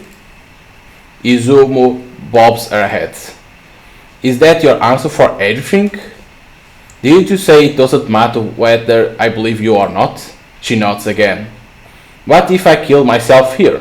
Maybe I would prefer banging my head against the walls to going along with your stupid game. I could bite my tongue and choke on my blood. You have no memories. It's unlikely you are seriously thinking of ending your own life. I see. The more you dream, the farther along you'll get. If you want your memories back, all you have to do is sleep. It's much more rational than taking your own life. And if you're lying to me, I'm just gonna waste away and die here without knowing a thing. Maybe you are not really recording our dreams at all, and this is some kind of sick amusement for some rich guy watching us. Izumu just gives me a level stare. I'm not saying that's what I think is happening here. I'm just saying that if you tell me nothing, I could think the worst. I'll prove to you that we are recording your dreams. How? In the dream you are Will Shakespeare. He lives with his blind father in Tenbridge. They are Catholics. In order to make a living running his family pub, he tries to steal a deer from a noble garden, but is quickly captured. Then he is bought as a slave by Olivia Barry. Ordered to write a masterpiece of his life, he only becomes the playwright of Olivia's acting troupe. Okay, I get it. You do seem very familiar with my dreams. Yuzumi slips arms with a nod. You don't seem like a con woman either. If the person with administrative rights over me orders it so, I can say things other than the facts available in my databanks. Does it sound like something an actual liar would admit to? Never mind. She stares at me, the expression in her face glowing from its absence. My attention is drawn to the spherical thing floating beside her. What's what? What's what? It should be what's that, but again mistranslation, what's what? Ulip. The digital ship Ulip. Ulip? Ulip, yes. Ulip. She gives a resolute nod. Ulip is one recording your dreams. He also assists with preventing your dreams from duplicating or become corrupt in some manner. I see. That's how you continue dreaming. Ulip is constantly cancelling out any information that will interfere with the dreams, so we cannot ignore the laws of physics. Hulip is a system terminal designed to control dreams and create simulations. And is a boy, you say he, right? That's what the intention of the person who named him. I suppose having an identity is important. She nods thoughtfully. Affirmative beeping. Hulip emits an electronic chirp. Maybe that's what passed for a nod in his case. To be honest, I still have a mountain of questions. Yes? But I don't feel like trying to escape from here right now. I suppose that's the reaction of my captors predict as well. Izumo stares at me. This facility looks anything but flimsy, and it seems like this whole thing has been planned out well in advance. I have too little information to act upon, and I'm feeling really sleepy. My head feels heavy. Maybe it's some kind of side effect from having my memory wiped. Unless there was something in the foods. Izumo shakes her head hypothetically. What you just ate was boiled corn. You are currently experiencing drowsiness because your blood sugar levels are rising sharply. I see. This facility has been designed as an ideal environment for the relaxation of the human body. The temperature and fragrance of this space has been chosen to ensure this. You mean the swell of wood? She nods. It is not expanded as sleeping pills, but it causes no negative effects to you. So I can sleep and wake up whenever I want? She nods again. So I've been put into an environment where I can stay in bed all day and I have a personal android looking after me. And all I got to do is sleep? She nods. I can't see why I might have agreed to all this in the first place. Not that I can remember what was on my mind at that moment. It just sounds pretty sketchy if you ask me. Am I getting anything from this? Am I being compensated in some manner? All I can say is that you consented to this experiment because you judged that to be the case. You weren't coerced to participate in any of this. Okay, now, could I get a tour of this place? It's not like I'm going anywhere, is it? I will guide you. With that, Izumo gets up. I follow her lead, but Ionagi stays seated. She remains in place, staring vacantly down at the table. Huh. Like she doesn't say nothing, like weird. The facilities I can use are the dining and recreation rooms, the bathroom, and the rooftop that overlooks the city. The recreation room is well stocked with children's toys and board games. Not much recreation for me, I suppose. Yonai stays back at the dining room, but I find her sitting on her bed when I get back to our room. When I open the door, it doesn't elicit any reaction from her. Izumo says that her senses are working normally. Are they really though? There is only silence between us. There are two beds in the room and a single basin. Above the basin is a simple mirror fixed to the wall. There you go, our character. So this is my face. I reach out a hand toward my reflection in the mirror. I have some serious crow's feet carved into the corners of my eyes and a panda-like bags beneath them. My face looks distractedly gaunt. I see now that the reason I'm sleepy isn't just because I'm in a comfortable environment. I've clearly been suffering from a severe lack of sleep. What in the world I've been doing? Depending on how you look at it, one could say I'm lucky. That android Izumo seems to at least know me. Simply having my dreams monitored seems harmless enough for now. Perhaps a better arrangement than being thrown out onto the streets without any memories. They even feed me here. I got to consider the possibility that my memories might come back on their own. I look back and see Yonagi still lying prone. She's sleeping on her right side, one arm under the pillow. I sit down on my bed. Her face is turned this way. She has her eyes closed. I also lie down and rest my head on the pillow. I stare at the ceiling for a while. I hear the faint whirring of the air conditioning, and the scent of cedar reach my nose. Yes, cedar. I'm in a state of near total amnesia, but I get the feeling that I used to be someone with a good memory. The soft sheets urge me towards sleep, and I notice the light in the room gradually dimming. All at once, I'm in the dark. I feel my consciousness sleeping. A sweet numbness wraps around my body as the boundaries between wakefulness and sleep melt away. So they used to create memories like, okay, like what the hell is this place? And it's like why that girl doesn't say nothing, like stares only, watch nothing more. There's some questions yet to be answered. It's bright out there. I was writing ants. Right, I have got a group of 4, 2 men, 2 women and the fairy. I already know I want to end on a big wedding scene, but it still doesn't feel like enough. So now we are again William Shakespeare. Say, why don't I throw in a group of completely unrelated actors for good measure? They can get caught in the fairy's mischief too. Then they can be entertained for the wedding, which gives me an excuse to bring the cast together. That way everything will feel neatly tied up by the time the curtains close.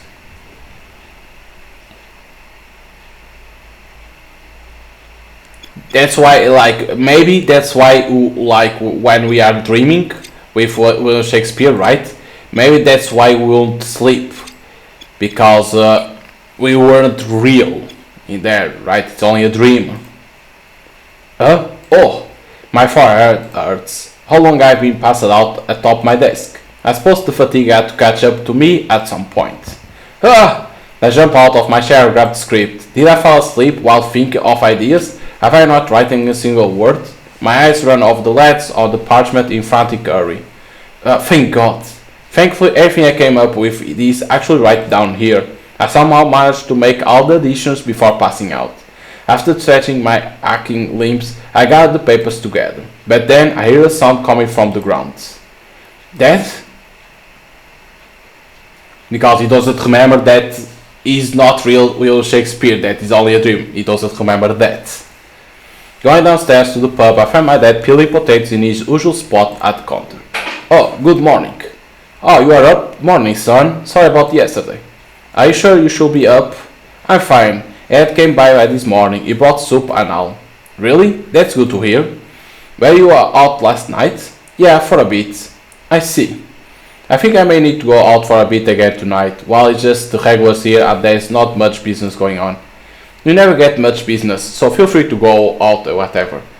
That kind of stinks. Because like doesn't come a lot of people, never. So Rob, Ed and Dad shows up as soon as we open shop for the night. They must be worried about my dad. Both are immediately relieved to see him sitting in his usual spot. I look out the window to see the sun sinking below the horizon. Olivia said to bring her the script before midnight. If it's only Rob and Ed here, I can leave the pub to them for a while and run out to deliver the revised scripts. There's still time to spare. The mood is relaxed as I chat amicable with them. You managed to hand in the scripts? Yeah, I got the rest of the money. The client wasn't Spence, but the woman he was with. Yeah, right, that pretty lass with the strong attitude. I was hard to fix the script, so I ended up passing out at my desk last night. Alright, time to celebrate my recovery. A toast to good friends. No way. I can't allow that. You already caused me more than enough anxiety. But my boys, hell is the best medicine. More like the source of 1,000 ailments. Truer words have never been spoken. Don't push your luck now, boss. Nah. Oh, welcome. The front door opens and a group of customers comes in. Huh? What's this? Hello, folk. Hello, folk. You have space for us? We have 8 people here. 8? I'm afraid we... What are you saying, lad? It will be a bit of squeeze, but come right in. That's right, you fool. Get that bread. I know it might not be the most polite thing to say, but it is truly a rarity. Let me make some space for you all. Lad says, addressing the group of men. You can say that again. Are all the other pubs in Tenbridge closed or something? Shut up, you idiots. Come on, bunch up next to me. Rob and Ed pull their seats in close to my fire to make space. Ah, there's space? Thank you kindly. The men troop in one after the other. They settle in their seats, then place their orders. Rob was right. Did all the pubs in town close today or something? I tried to hide my frustration, as I continue serving them from behind the bar. Something weird is happening. By the time the big group leaves, it's already past midnight. I can tell without looking at the clock, in this business you soon develop an internal time tracker. We sold a lot tonight. I'm honestly overjoyed at that. But I wonder why it had to be today of all days. My fatigue weighs down heavy as I start to clean up the leftover plates and cups. Now that it's just the four of us, the pub is quiet once again. It's too late now. Am I gonna get hounded by that noble with that weird manner of speech, or will I just get thrown straight into prison before getting killed off or whatever? Hey lad, what's wrong? You're not drinking. It's not every day that Ed treats you. Right, I'll drink. We are finally back to the usual calm, so let's get back to our seats and relax for a bit. Ah, welcome. A new customer comes in. He is tall and slender and is wearing a baggy hat. He is an unusual sight to say at least. Usually we cycle through the same few regular patterns here, but I can't remember seeing this person before. The new customer takes a seat at the end of the bar. I serve him some of mashed potatoes I prepared beforehand. What will be ale? The silent customer points to a bottle behind the counter. There's a bottle of aquavitae sitting on the shelf behind him.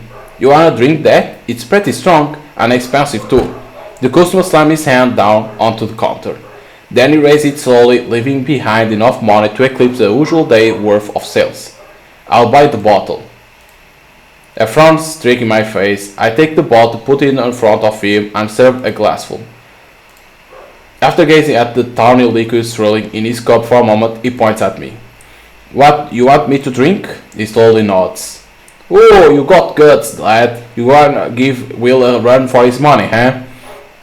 That sounds fun. That boy of mine is no lightweight. He got that from me.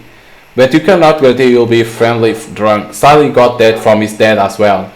Huh. That the guy raised his cup. I take another cup and pour myself some liquor. I raise my cup, we clink them together and drink up. The thick liquor burns a hot trail as it goes down my throat. A bitter, slight sweet aftertaste remains in my mouth. Huh. He blows up a quiet breath, then sets the cup back on the counter, signaling for more. This is getting interesting. I serve us both another round of drinks, and just like the first, we down them in one go. Again, the free liquid leaves a hot trail on its way to my stomach. The guy puts his cup back on the counter immediately. I notice a smug grin touching his lips. Those thin lips seem slightly familiar for some reason. I try to follow the thread of thought, but the drink are already fogging my mind, and the lack of sleep can't be helping me anyway. I pour us another round, and the cup's empty as fast as the first time. I feel the third drink settle in my stomach. The heat starts to creep out from my belly, and I can feel it in my cheeks now. From the glimpse of the man's face that I can see under the hat, he's having no difficulty handling the alcohol. I don't have a good feeling about this. I'm not stupid. I'm under no illusion that I can't win here. But I can't pull out now. He tips his cup forward. There's still liquid left in the bottle. Our customers usually do nothing but drink cheap ale and slurp down the insipid mashed potatoes I make. It's rare to say the least that anyone asks for spirits. I serve the next round. This time I choke a little of the first cup and leave some liquid in the cup. I go for a second swig and take care of the leftovers. But by the time I look down, the other man's cup is already set for more. What the heck's up with you? Oi, Will, you throwing in the towel already? Remind me again who ruined my sleep sketch with a rush job. Shall I tie in for you, son? What kind of fast sticks his neck in kids' fights? Friends, we should all calm down a little. The guy takes the bottle himself and serves for the two of us. Driven by indignation, I grab the fifth cup and force it down my throat. I feel the liquor running over my tongue like hot, numbing fire. It takes me several swigs, but it goes down. My throat is burning up. And the sweet aftertaste is like a cloud of unpleasant fumes. He's like, whoa, I think he's already drunk. Whoa. You can't even see correctly. I'm done for. Told you so. If I was in peak condition, 5 girls wouldn't even rattle me. I won't say this out loud, but my consciousness is fading faster than I can open my mouth. My eyelids and tongue feel like lids. Ugh, fell to sleep. When I wake up, all my dad and the mystery customer are left in the pub. It looked like I was out a while. Huh? You awake? Yeah. That was sorry display. Don't pick a fight if you're gonna lose. I'm just out of the weather today, sheesh. I wobble up, still reeling from the drinks. I have the mother of all headaches. The back of my throat feels dry and scorched. The customer is still in the same seat, drinking ale now. I slowly stand up and move around to the other side of the counter. Hey, you can hold your drinks pretty well. You really show me satisfied now? It's been a pleasure now, but it's time to close and I can't serve you in this state. Could I ask you to leave? You are a courageous one indeed to start your first day by breaking a deadline. You are off to a bad start, slave. There we go. Huh? The voice is a little different, but it sounds like a fearful peer under the hat. And I see a gleaming pair of rose-colored eyes glaring out at me. You! I slap again. Have you already forgot how I ordered you to address me? Lady Olivia. That will suffice, I suppose. Lady Olivia? So you will care to inform me why you ignored your master direct orders in favor of doing whatever this is? Hahaha, when did you become someone's slave, boy? This is no laughing matter. Yes, you were about to lose your neck over thievery charge. It is indeed no laughing matter. Thievery? Hey, is that true, son? Yeah. Did I raise such a fool? Why would you do such a thing? We can talk about that later. What? I turn back to Olivia. Sorry, no, actually. Will you hear me out? Have you already forgot your oath from yesterday? Huh? Is that a woman voice? Yes, I never said I was a man, did I? Oh my, I suppose you didn't. What are you going around dressed like that for? It's convenient, you see, she says, taking off her hat and letting loose her long locks of hair. So, any last words? No lingering regrets? I know I messed up. I fixed the script. I just couldn't get out of the pub until... Show me. Ollie presented her hand to me. I stand and reached for the rolled-up script from under the counter. She snatched it from me and begins flipping through the page at a fast pace. I did what you asked. I was up all night writing. She completely ignores my explanation. Ollie seems more interested in devouring the script with her eyes. It looks like I'll have to wait for her to finish reading. They thought it was a man, but it was Olivia. Good, we improved. She murmurs, standing up. Then she begins reading out parts of the script aloud. The scene where a woman exclaimed her love for a person she hated up until she was sleeping a love potion by the trickster fairy. Olivia recites the main lines with perfect dramatic cadence. Whoa, what a nice voice. It's a good lie, but the rhythm is a bit off. Hey, can we change the wording so... Wait. Olivia shoots me a suspicious look. That outfit she is wearing intrigued me. But after hearing that adapted vocalization, I'm not certain. That, yeah? I have something I need to talk to this customer about, and it's a little personal. Huh?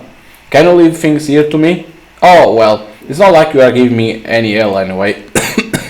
Of course I'm not. Alright then, you should be nice to each other now. Thank you, have a good night. My father takes his cane and goes up the stairs. Olivia stares after him for a moment. When he's gone, the only people left in the pub are me and Olivia. You... How many times do I have to repeat myself? Call me... You are thinking of performing on stage? Whatever do you mean? I have a entire sight of relief. I suppose even these out-of-touch novels have a leak of common sense. It's prohibited for a woman to appear on stage like male actors do. Committing such a scene in front of the crowd of spectators will be akin to slicing your own neck with a sword. The crown wouldn't react kindly to such an offense either. Never mind, I just thought that... Of course I am. What? What do you think I made you my slave for? You were here to write the best plays for me, obviously. Wait a moment, you are a woman. So what?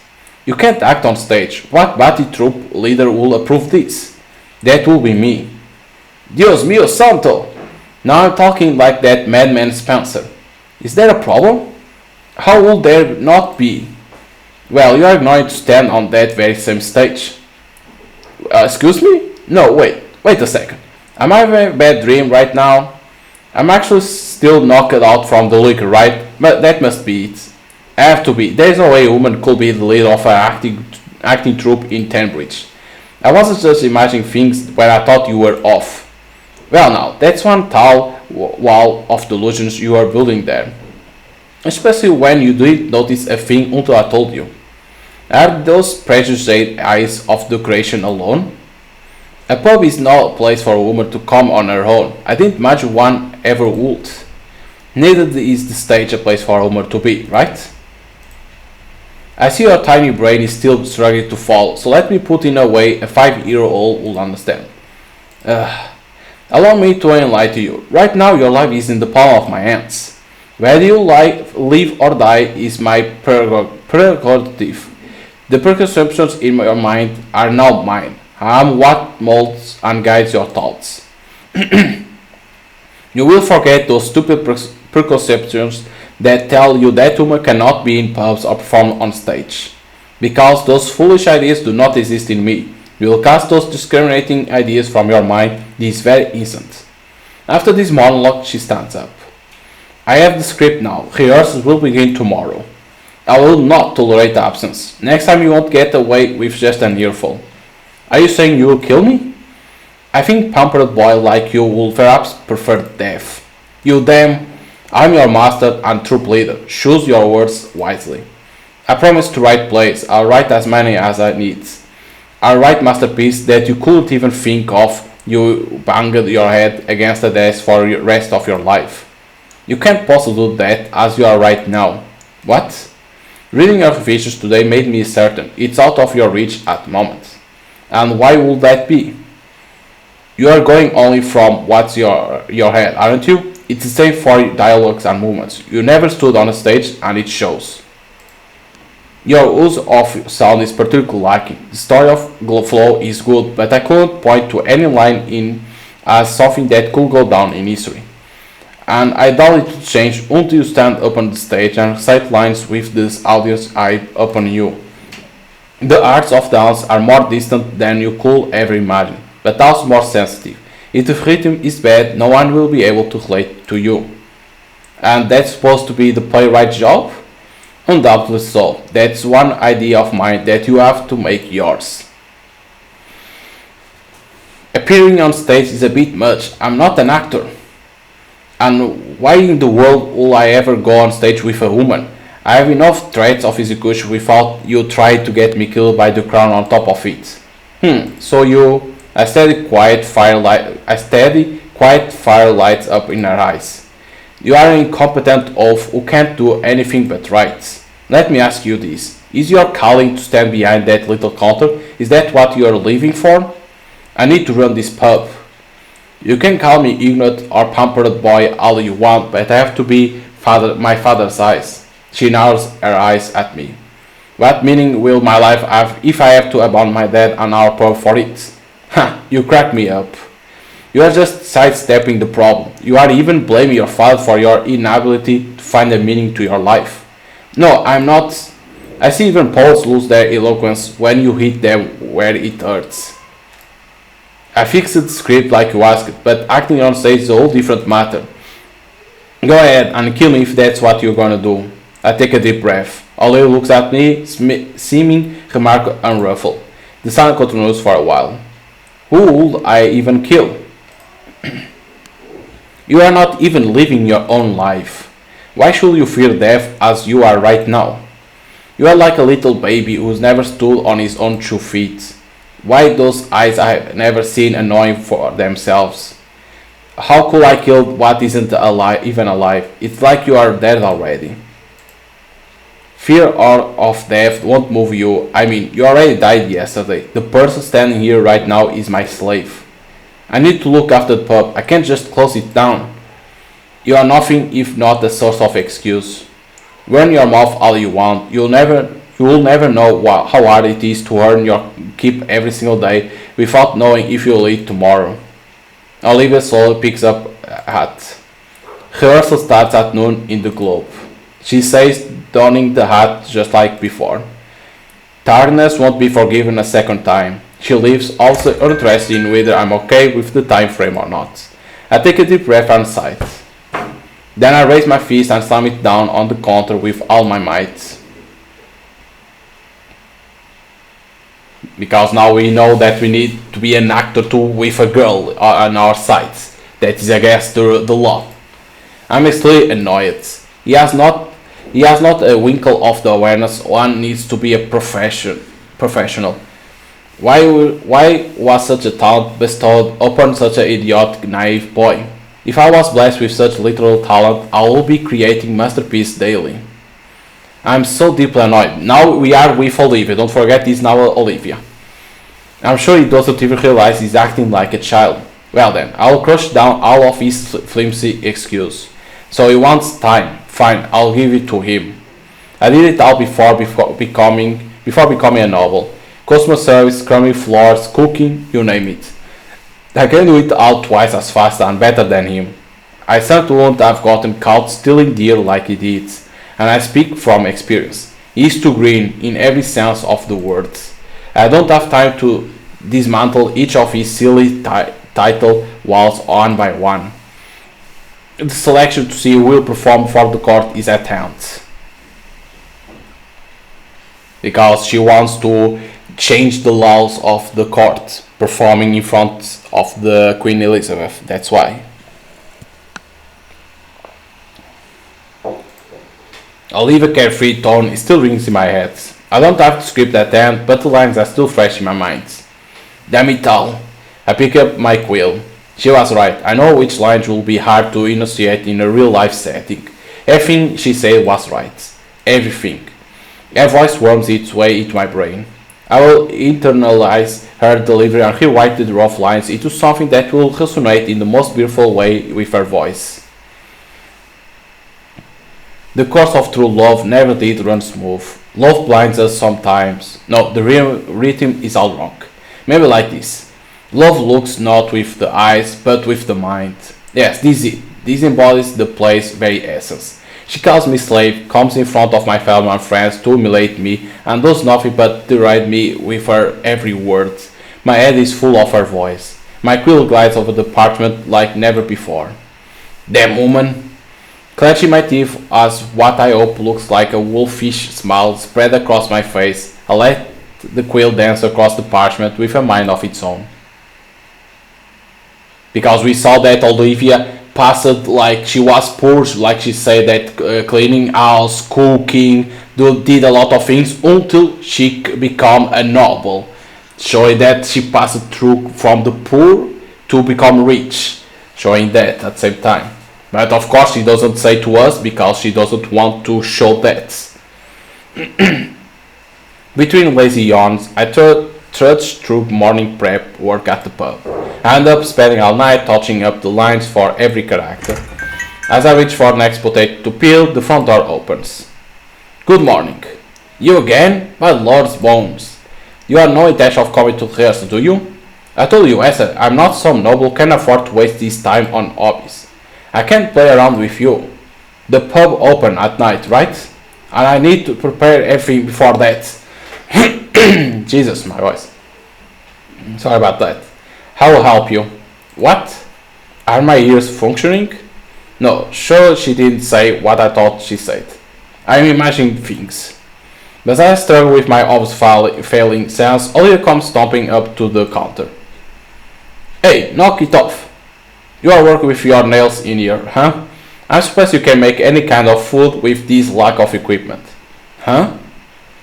Oh, I see. You just mash potatoes and serve them like that. Does no article play about this? I find it a little unbelievable. Olivia rummaged around behind the counter for a bit. I've got the hang of how you handle things around here. Do you have a price list for something handy? A menu of the insipid grub or you give customers? No, we don't. How can you be this incompetent?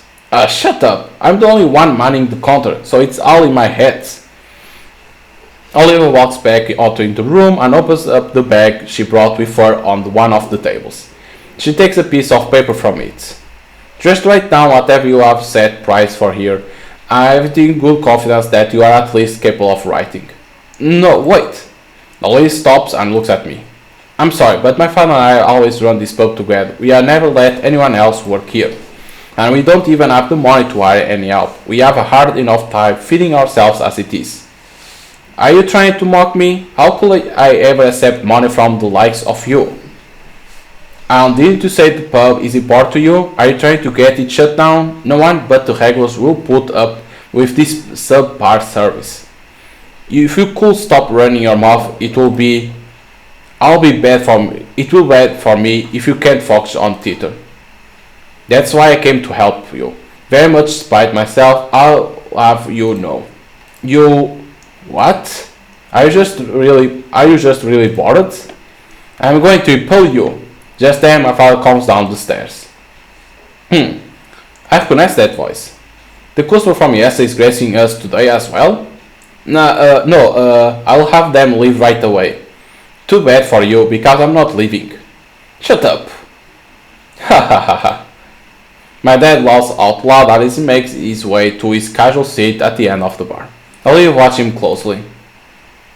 Boss. I'm more of a decoration than a boss these days. But you are the owner of the pub. Are you eating properly?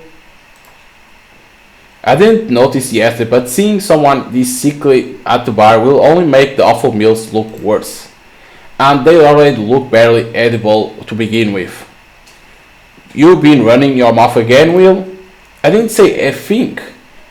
All it takes is one look at the emaciated face. Your skin and lips are already dry. It's obvious you are not even drinking enough water. You can't take that complaint to my son here. He doesn't let me drink. Olivia snaps back to me. Why not? Are you torturing him? You want to kill this man? Aren't there better ways to go about it? He's talking about ale. Liquor isn't water. It's only dehydrate you more. Olivia turns back to my dad and almost slaps him across the face with her words. Had said the same thing. Little everyone does. It's about time they realize that him and alcohol just aren't meant to be. I'll make you some porridge. Do you have any milk?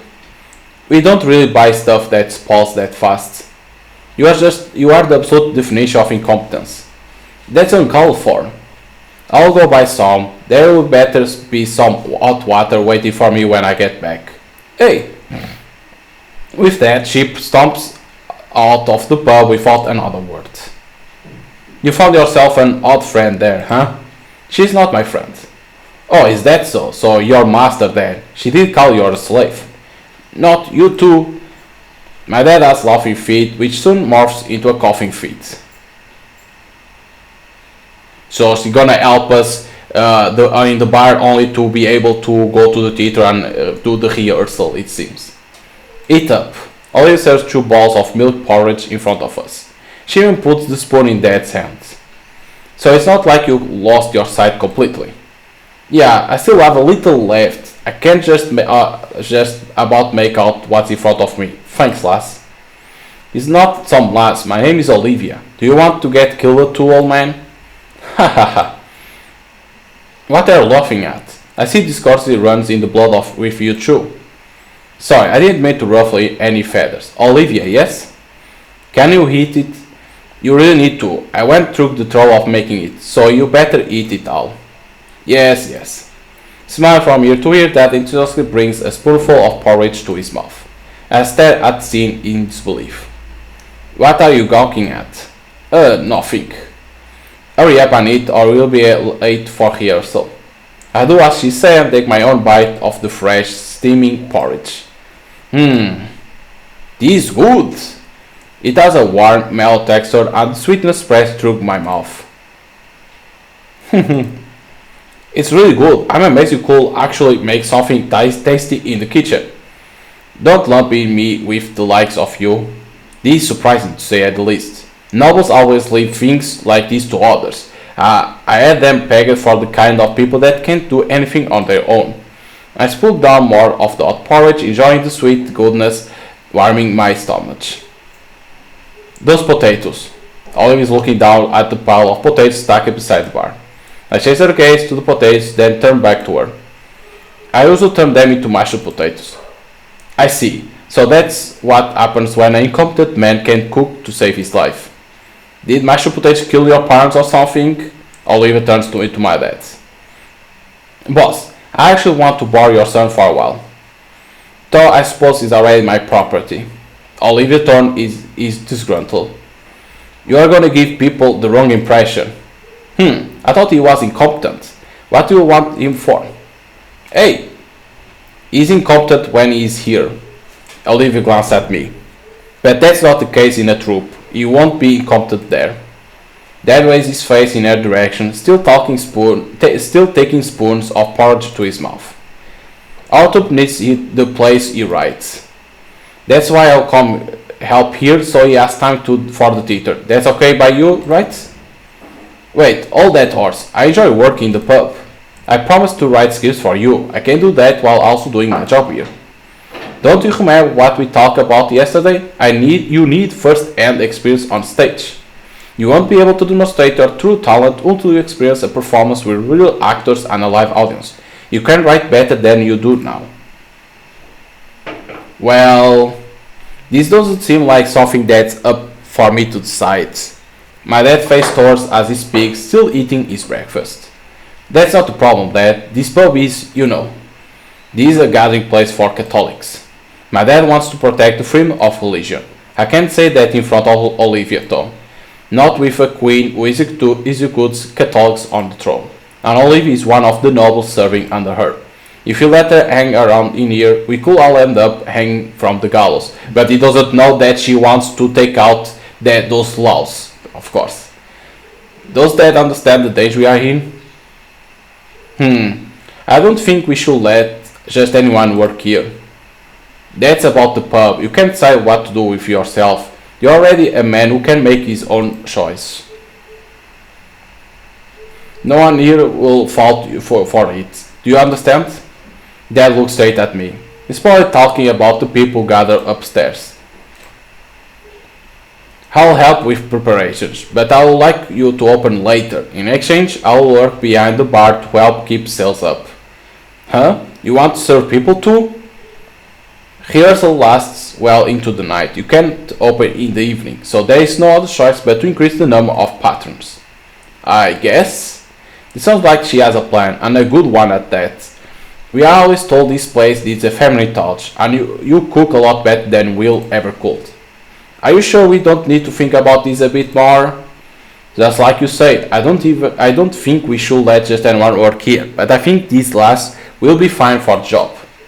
I am not some lass, the name is Olivia, but you should only just met her. There are things one can see in the clear light when you have your eyes closed. Remember that well, Will. Thank you very much. That was good, Olivia. Make me some more tomorrow. Of course, my food is nothing short of heavenly. I got something to look forward to then. So, it looked like we have reached an agreement. Olivia turns back to me. Now, you have no reason to decline, do you? Today rehearsal starts at noon. I shared the script with the actors yesterday. We set off as soon as we are done prepping here. Hey, what are you doing? Get a move on. This is your bloody pub. Is this really okay? Things are moving too fast for me. Feels like I'm getting yanked around on a leash. Okay, so she's gonna help us at the same time on the pub to be able to go to the rehearsal. I trot alongside Olivia as we make our way through the busy streets. She's as fresh as the days despite the exertion, while I feel like a pile of manure. We arrive and Olivia goes straight backstage. When she comes back, the whole troupe is with her. So we are like seeing the people. There's another girl among them. How in the world is this troupe allowed to perform? Are they all desperate enough to work on the female troupe leader? I suppose 2 women is much worse than a single one. It only takes one to get you executed anyway. Everyone, we will begin rehearsing a new act today, and we have a new member. Olivia says, then turns to me. All the eyes of the troupe are on me now. His name is William Shakespeare, our new playwright. We'll be rehearsing one of his scripts today. And you'll be acting too. I divided up the scripts already, so I'll give one to each of you. Olivia turns back to me and so does everyone else. What? I made some revisions last night. Really? To which character parts? All of them. Her eyes widen in surprise and then she scowls at me. And why didn't you open your bloody mouth about this earlier? Please tell me you at least wrote the revised scripts. No, but I remember all of it. All of it? You remember all the new dialogue? Yeah, let me see everyone's script. I'll fix them up. I don't know the tone of anyone's voice but yours, though, so I might end up revising the other lines again. Yeah, because like she wants us to give the experience on stage, but we don't want that. But it's like because we don't know, like he says, we don't know the tone of everyone, so like he needs to revise then again to fix. I make amendments to each script on the spot. Olivia zealously goes over the new lines as I write them. I think these improve things. We haven't learned the lines yet, so let's go with the revised version. She raises her face from the last page and looks at me. It's magnificent, thank you. Her eyes glitter with an innocent girlish energy. It's complete change from her usual height and mighty attitude. Then she hands me a script. This is your role, fix it for yourself. Huh? Sure. What? I can't help but voice my surprise over reading the script. What's wrong? The lines here are the ones for a character named Hermia. She's the target of the affection of two men in the play. I wrote her as a young lady. I'm playing Hermia? Yes. That's a woman role. Olivia looks at me quizzically. What about it? Why am I playing a human? You have a high-pitched voice, your face is pretty enough, and you don't have that much body hair. You fit this role the best. How about you do it? I can't play a human, despite what you may think. Why, you were pretty much born for it. If I play a female part, I'll be found out I'm too pretty. Didn't you say yourself that women shouldn't be on stage? Therefore, it's only natural for men to play the female parts. Wait, what? What about that girl? So this girl is Kiki. Me? I'm a guy though. I have dangly beats and all. Huh? Dangly? As in between your legs? Why? Why? Because I'm a guy, silly. A guy? A bloke? But how? You are so cute and adorable and pretty. He is quite the looker, isn't he? His name is Kiki and a fellow slave of yours. A fellow slave? A pleasure. Yeah, my pleasure. Wait, why am I playing a woman again? Okay, everyone, take some time to read through your lines. You can't take your scripts with you. So Kiki is a guy, but he seems like a girl.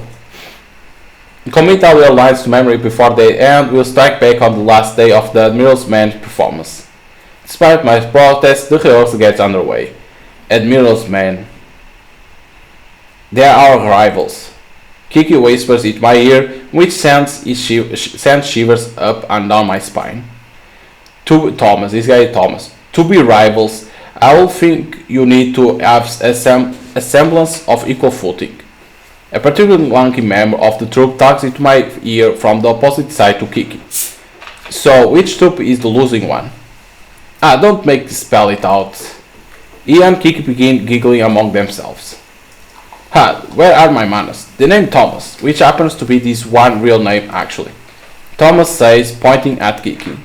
Hehe. So you are both Thomas. I was told to cross-dress and change my name because it was getting annoying to have two people with the same name.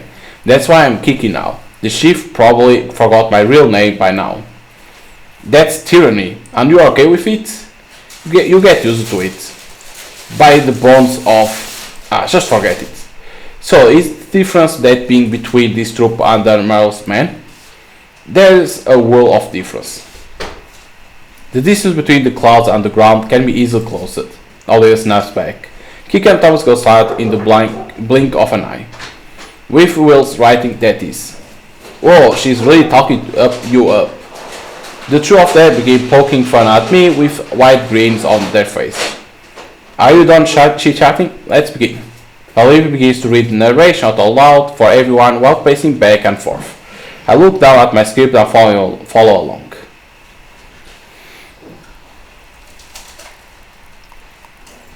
This won't work at all. This is so ghastly that words failed me. It's just no good. You don't need to tell me, I know it's bad. How can you be embarrassed in front of our troop members? When this place is packed with owls, you'll need to project your voice loud enough for them to hear you on the third floor. I'm aware, it's just that for a moment I thought there was something off with my script, but that illusion was quickly dispelled. The level of troop members here is so low it's obvious even to an amateur like me. I'm far worse than even the lowest of them. I realized as soon as I try it. Why I'm even here? This whole acting thing is Greek to me. A little spot of regret starts to sprout inside my chest like an insidious vine. You are too stiff and you seem to know absolutely nothing about women. You don't need to tell me that. Didn't you write this? I give a weak nod. It's so strange, you write women so well. So why can't you express it on stage? How about we go to a brothel so you can get rid of that virginity? Hey! Her eyes widen in surprise. See, you can raise your voice. Is this not practice for acting group? I hardly think all this criticism is constructive. We are gonna get anywhere at this rate. I can't speak for other troops, but this is how things usually are with us. How do you not know? Does no one know how the competitions operates? The one's good enough for that to go other troops, obviously. Is this a troop of rejects? Insult us as much as you like, but we are working with what we have. Moaning and complaining won't change a thing. I'm used to being looked down open. If you want to talk behind my back and blame me, feel free. I care not for what you say behind the scenes. But when I'm here, you all are my slaves. Do not forget that. There in theater freeze over.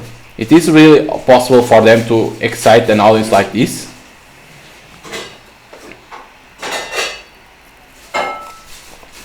I see nothing but low spirits and sloppy shoulders among the other troop members. Everything Olivia points out is sound, which only makes being here more unbearable. For the most part, I simply wait for it to be time to leave.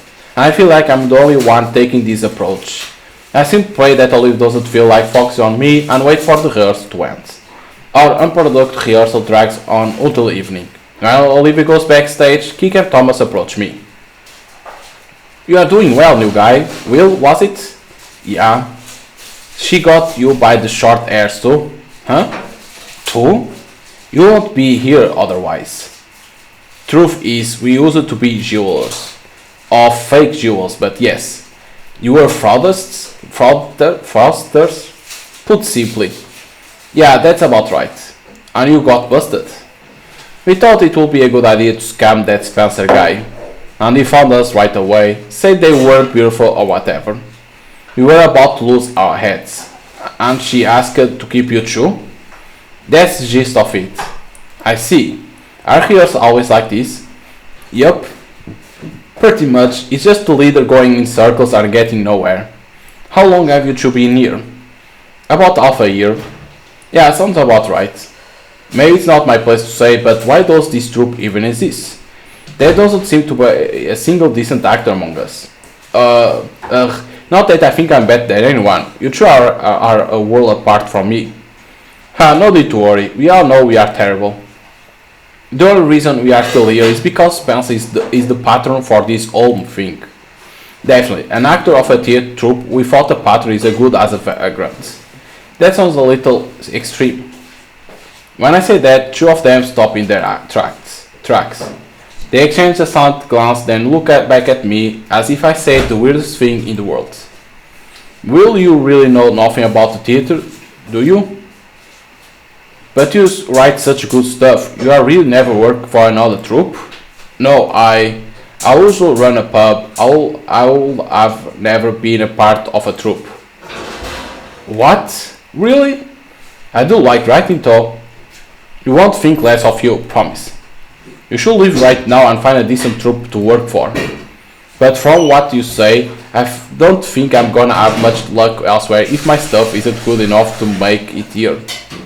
No, it's the other way around. You're writing too good for this crummy band of nobodies. You stand out like a sore thumb. Oh, now I understand where they are going with this. It seems like there isn't a single person in this troupe who cares about putting on a good play, except for the leader, that is.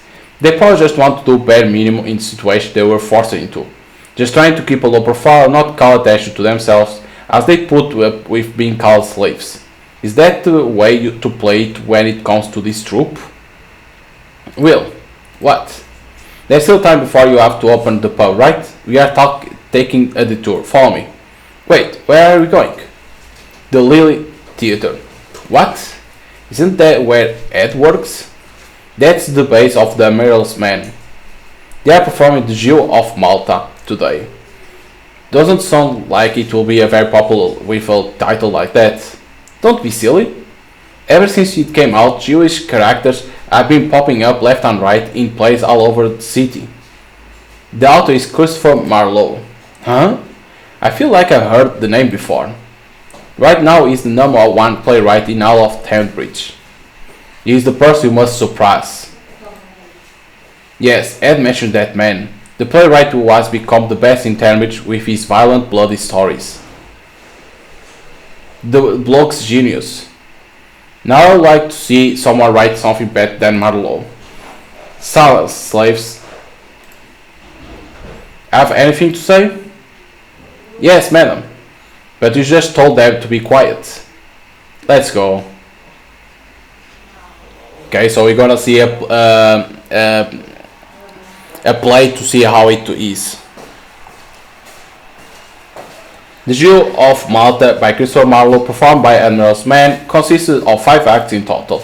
I can only describe the play as shocking and violent in nature. The cheers of the audience poured in. At the end, the playwright himself appeared on stage. Do all playwrights come out to greet the audience like that at the end? Only when the cheer merits it. When a play touches the heart of an audience, they won't calm down until they see the playwright. Everyone loves a good poet. I see. Deafening applause and cheers still fill the surround area as we exit the theater. Right now, the Real Men are definitely #1 troupe in the Cambridge, both in terms of popularity and talent. Why so pensive? The audience reaction was staggering indeed, and the acting was incredible. However, I found the story rather obtuse. How so? It's a revenge tragedy that doesn't shy away from depicting death, right? Its political backdrop and undertones are rather marked as well, so I somehow feel if the play truly touched the audience's hearts, they couldn't possibly have reacted with such unbridled excitement, right? That's an interesting opinion. A voice from behind surprised me, and I spin on my heels. Huh? It's the man who came up on stage after the play. It's Christopher Marlowe. Do you make a point of going around calling people by their full name? The corners of Marlowe's mouth curl up into a fish and chips eating grin before he lets out a petulant chuckle. You saw my play, didn't you? It wasn't to your liking? How about the beer that accompanies you? Olive gives him a nonplussed smile. Normally I pay no attention to the comments of each and every audience member, but they are worthless and I hardly have the time. But your words intrigue me ever so slightly. Care to expand on your thoughts? No, I was just talking out of my... When I try to turn away from Marlowe, Olivia gives my sleeve. Don't run away. Olivia whispers low enough for only me to hear. She's staring straight into my eyes. Is that an order? She gives a swift nod. I sat in resignation and faced Marlowe again. I thought it was a really stunning play. I think it was amazing how it could rouse people in such a way. You propose that's because the audience was blind? I didn't say that. Don't beat around the bush. You write too, don't you? Your sleeves are covered in ink. I raise my hand out of reflex and notice black stains on the sleeve. I would like to hear the thoughts of a fellow writer. What is it that my plays lack in your eyes? It's then that I realize a crowd is slowly forming around us. Of course, we are right in front of the Lily Theater. This is territory. Here, Al. Sally Marlowe speaks his arms wide and exaggerated gesture and addressed the crowd around us. The man here is a fellow playwright, and it seems like today's play wasn't quite good enough for his discerning tastes. I'm asking for his reason to stay and disappear right now, for future reference, of course, he says, smirking at me all the while. Olivia stands behind me, silent. When I look back, I see her gaze itself firmly upon me. Speak your mind, Olivia whispers behind me. Why is she doing that? I don't know her very well, but she's always not one to cower behind someone else if she has something to say. Is that another order? A suggestion, actually. I sat again, turn to Malo and take a deep breath. I won't say the play wasn't good. I just got the impression there was something inconsistent about it. It felt different, like different people wrote the first and second halves. Interesting. Marl hurriedly cuts me off. So this means you see the people cheered for tonight's play as a bunch of blind fools for enjoying what you call an inconsistent play. Don't put words in my mouth. The audience has no blame in this. I'm not pointing fingers at anyone. I know how easy it is to get swept up by emotion in a group. Just that, when people get swept up by sensationalist elements and the essence of the piece doesn't touch anyone's heart, I think it's a pity, that's all. Mauro blinks at me in silence. Did you hear that, everyone? Abruptly turns to the audience.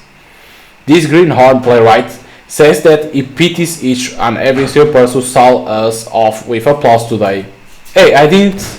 I try to speak up and stop Marl's bad faith rousing, but Olivia pulls me back. I will have your name. You have the issue to give your name after directing such hostility at so many fair people. Wouldn't you like that? He poisoned the well and is the one holding the reins of this conversation. I can hear some people hollering already.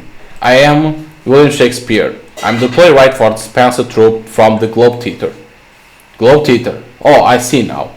That troupe of amateurs, is it? Laughter rises from around us. Yeah, compared to you, the Admiral man, they are a bunch of stale potatoes. I realize that. I don't think we can beat the quality of your act, at least. Mara raised an eyebrow sharply. Just the actors? I nod in response. So you presume your scripts are better? I will say so. Sneers and shouts ring from around us. I hear a lot of aggressive jeering. You are quite interesting, Will Shakespeare. Shall we put it to the test? Huh? Who shall be chosen to perform for the royal court? There is no better way to decide who is better. You will not dare call the nobles of the court blind.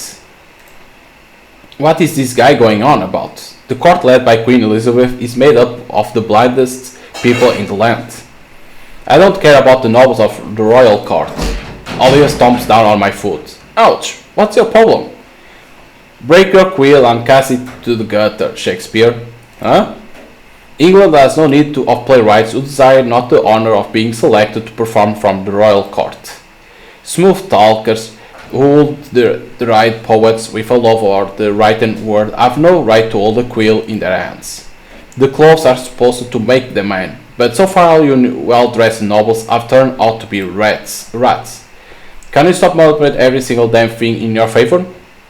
That's why I propose a fair contest. Let Queen Elizabeth, she who loves theatre more than anyone else in this country, decide who is the best. You mean to say that you feel it is a sufficient stage to play out this field? I'm sick of this. And the worst part is that I know there is no way out. The moment I gave my name, it was over. Alright. The corners of Marlo's lips curl up in a smirk.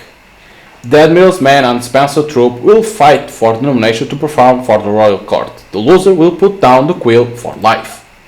I, Christopher Marlowe, playwright of the Admiral's men, hereby swear to honor this agreement. I, Will Shakespeare, playwright of Spencer troupe, swear as well. Is that good enough? All I got to do is write a better script than you, right? I will say we have enough fruitless arguing for one day. Let our words clash on the stage as fellow bards. Marlow sweet lists in. Spectators that gather around scatter quick as well. I'm already exhausted. Olivia, she looks up to me. What is this royal court performance? Olivia stops and stares at me. Yeah, because we didn't know about that and now we want to know. Let's save. God damn.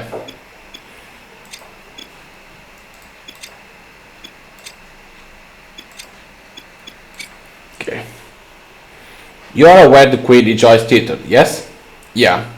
We left the little theater and went straight to open the pub. As usual, no one was waiting for us to open. It's just me, Dad, and Olivia at the counter. For the first time, I think the stars, there is no one else around. She holds regular theater parts at Royal Court that she participates in. They perform outdoors during summers and mostly indoors during winters. There is no great horn for a troupe in Tunbridge that being selected to perform for the Queen's pleasure. I see, so who decides who gets the honor? I believe she has appointed people to go watch plays regularly and make recommendations to her. It's often the case that a play that has become the talk of the town ends up being selected by the Queen. She really likes theater, huh? It has been quite a while since the Queen shows a troupe. As things stand, it will sure be a play written by that Marlowe man. That will only make sense. Will it now? You do remember you swore to stop writing if that were to happen, yes? Yeah, and I also don't care for the man, but the truth is the truth. She looked at me as if I said the stupidest thing ever. And why did you spur me on? This happened because of you. What do you mean? Money couldn't buy this kind of publicity. I'm certain all who heard that little spot will be there to watch our performance. Really? No matter how excellent the script or how well you act it out, it's all for naught if no one cares to watch you perform. I suppose there's no point arguing about it now. I could keep writing scripts under another pen name, I suppose. No. But that guy probably doesn't write all the scripts himself, I think. That means there must be a way to write anonymously. Banish those lowly standards from your mind. You are on a different level than Merlot. And if your name garners attention, it will help our chance of getting selected. Then how about you put your name on line too? This is your fight. Does everything I say go in one ear and out the other? The audience there watching you argue wasn't small. If they heard my voice, it will lead to the worst possible ending for both of us. People will recognize her on stage as a woman, right? I see now. Besides, a spat between bards will get people talking. You are pretty brave, you know. I admire you, truly I do. I'm an actress, you must be resilient. Actress. Did she come up with the words? And if you were elected to perform for the court, what she will say? Of course she doesn't say because people enter. Hey, did we walk into the wrong pub? My. Oh, welcome. Is that Rob and Hedda here? Took you too long enough. And who might this be? Isn't that the lady who was with Spencer? It's a long story, come on in. Rob and Hedda exchanged looks before joining us at the bar. So they recognized Olivia that was with Spencer.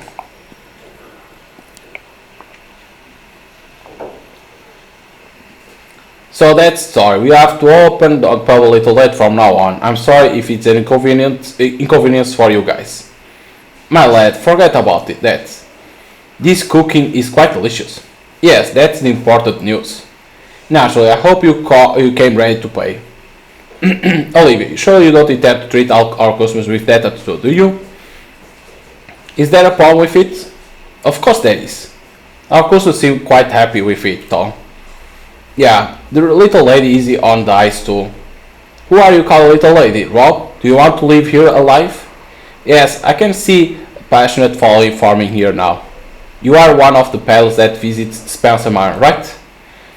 You remember me? So you found this playwright by drinking here, huh? Indeed I did, thank you. So you are officially working with the troupe now, Will? It's nice to see the apple falling far from the tree for once. What's that supposed to mean? Knock him out, Will. Yeah, let's not start this again. Olivia, please deliver justice. A slap. Ouch! Why do you hit him? He's a customer. I was express told to hit this man.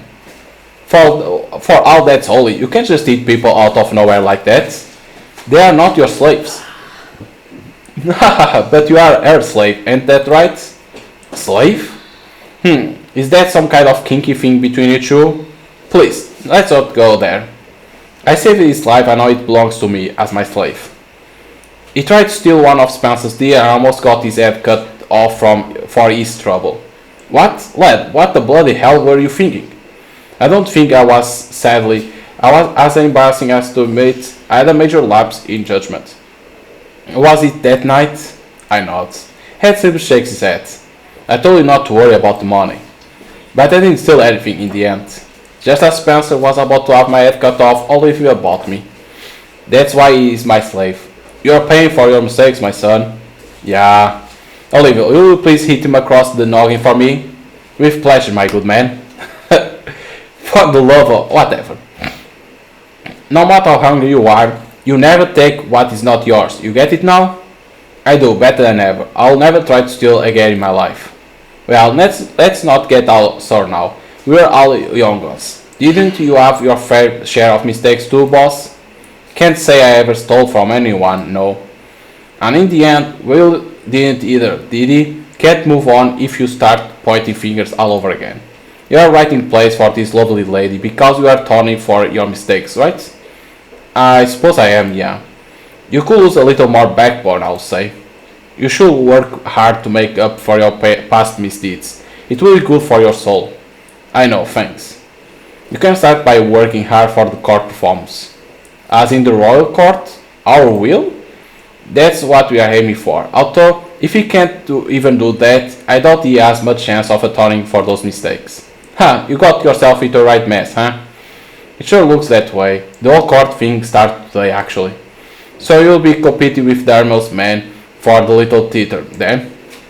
Darmel man? You mean against Marlowe? Battle lines were drawn just a few years ago. Whoever loses has to stop writing. What? How reckless you can get. You all just became a bona fide playwright, lad. It's not like I was looking for a fight, you know? If you're gonna compete, might as well make it flash and attract an audience. It's exactly what we need. Or so she says. Rob and Ed exchanged another glance. You have found a very accepting master, huh? More like completely off a rocker. Now they know that we are a slave. After that, two first customers show up and Olivia serves them. Their healthy attitude turns out to be a huge hit among the men, so our sales for the day are double the usual.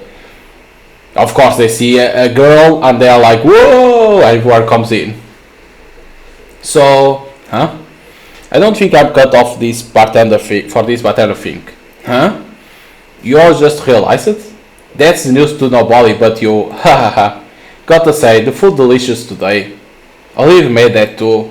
She's a member of the nobility, right? Sure looks that way. She's rather strange, isn't she? Aren't all nobles a bunch of oddballs? In all my years, I've never seen a noble doing kitchen work. The way she talks is new to me too. Perhaps there's more to her than meets the eye. I watch Olivia talk to a customer sitting near the entrance. I feel more at ease with that lass around. Robin had nod at my father's words. I've really been outdone, huh? So because they are saying that she is a noble, but she doesn't act like a noble, because like we saw when she was outside of the pub, she saying her pasts. So that's why she knows to do things that a noble doesn't do.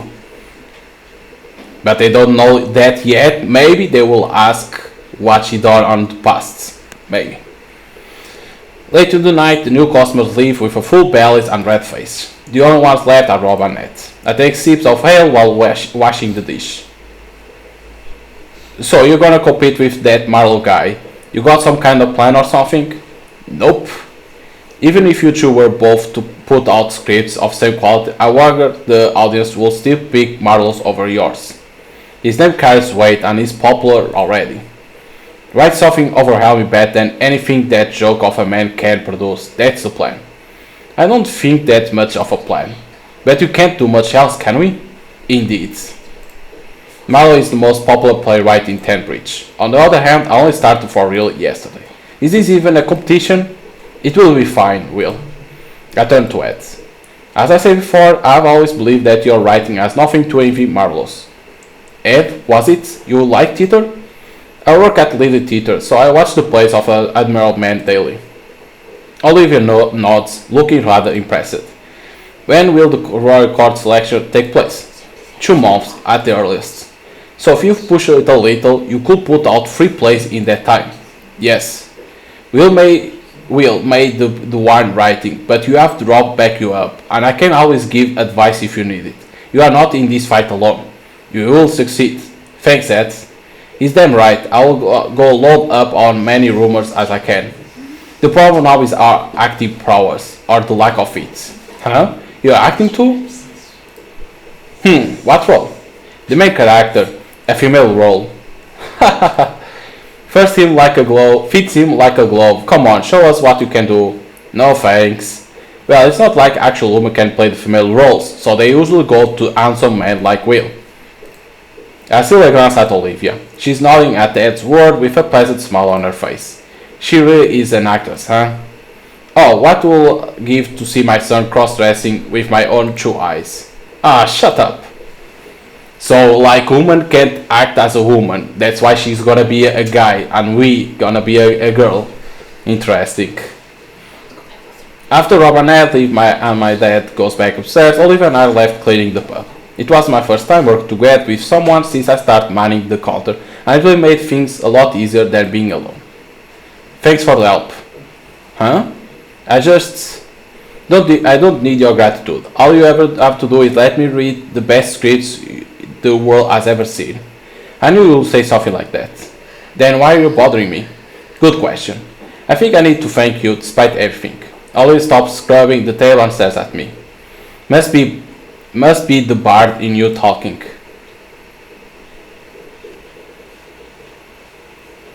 Well then, see you tomorrow. You will come tomorrow as well? How impossible foolish can you get? Just helping you for a day won't solve a thing, will it? Unlike you, half-hearted isn't my vocabulary. Bye. Olivia walks to the door. Olivia. She looks back at me. Her white hair fans out and sways as she goes. Thanks.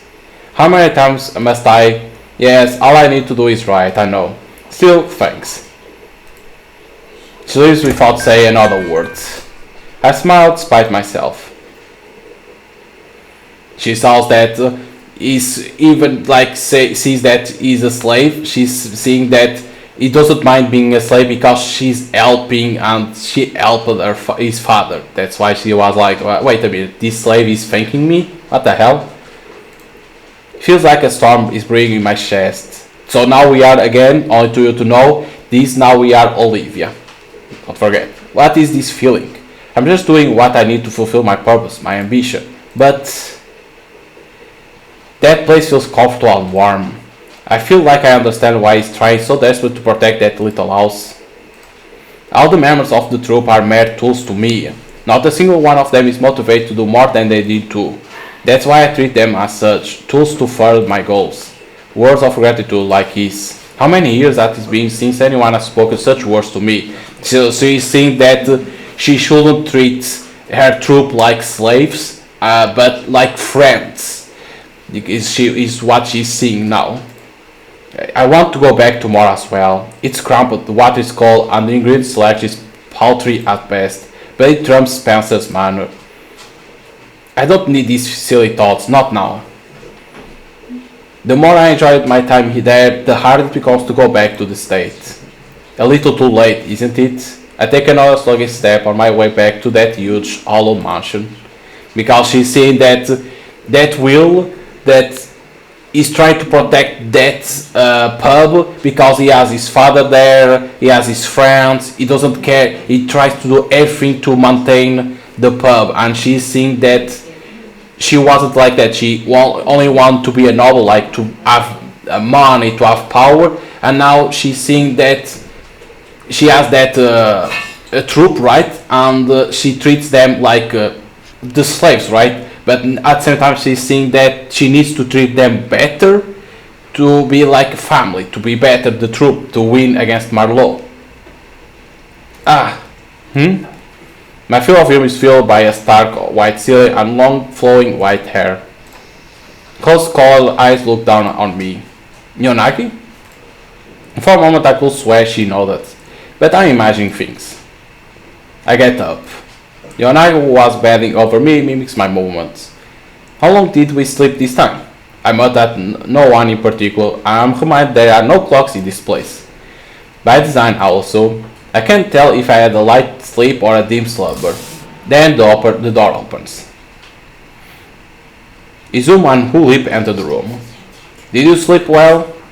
You don't need to ask to know, do you? You should eat. Your blood sugar levels are low. Gee, thanks. I turn to Yonagi. Looks like food is ready. It seems like an express attempts to break through Yonagi's emotionless visage, but it quickly returns to her usual neutral expression. Because what I see is that Yonagi is Olivia, right? She's gonna be always the character for the three stories that exist in the game. Because in this game, like I said in the beginning, there's three stories. And you need to do all three stories then to unfold the truth about Yonagi. So what I think is that Yonagi doesn't talk, right? You see that she doesn't talk, but inside the dreams, she's learning things. Because is what I see is that she's learning. But the issue of this visual novel is that, okay, they don't have multiple ends, okay, but the problem is too long to see the ending. Like, okay, if you play only for yourself, you could see the story, but what will happen is a lot of people don't read, only skip right on to see the ending. But to record or to stream, depends of the people, it will take long because I'm still on the first, on like this, the Will Shakespeare is the case 2. I'm only in there. Imagine to do all the three stories only to unfold the truth. It will take long to see. It's a shame because the game is good. I like it, but it takes a lot of time to end. And that's one thing that I don't like on the visual novels, that they are too long to beat.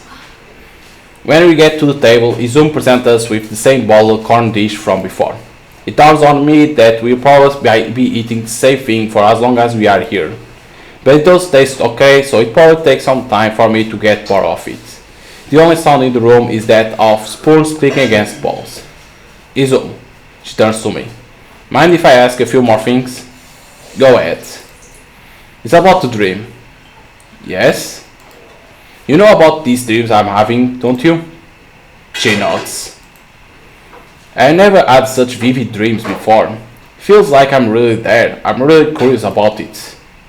Ask away. I'll answer as much as I can. Whoa.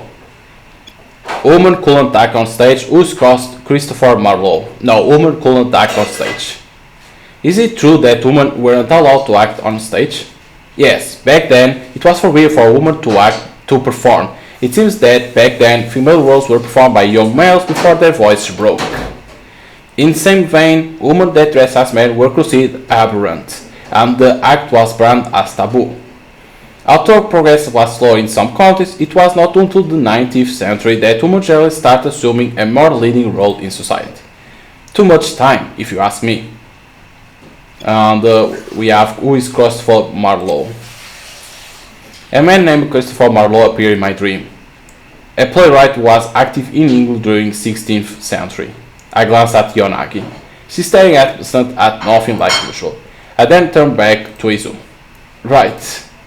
William Shakespeare went on to become widely regarded as the greatest writer who ever lived.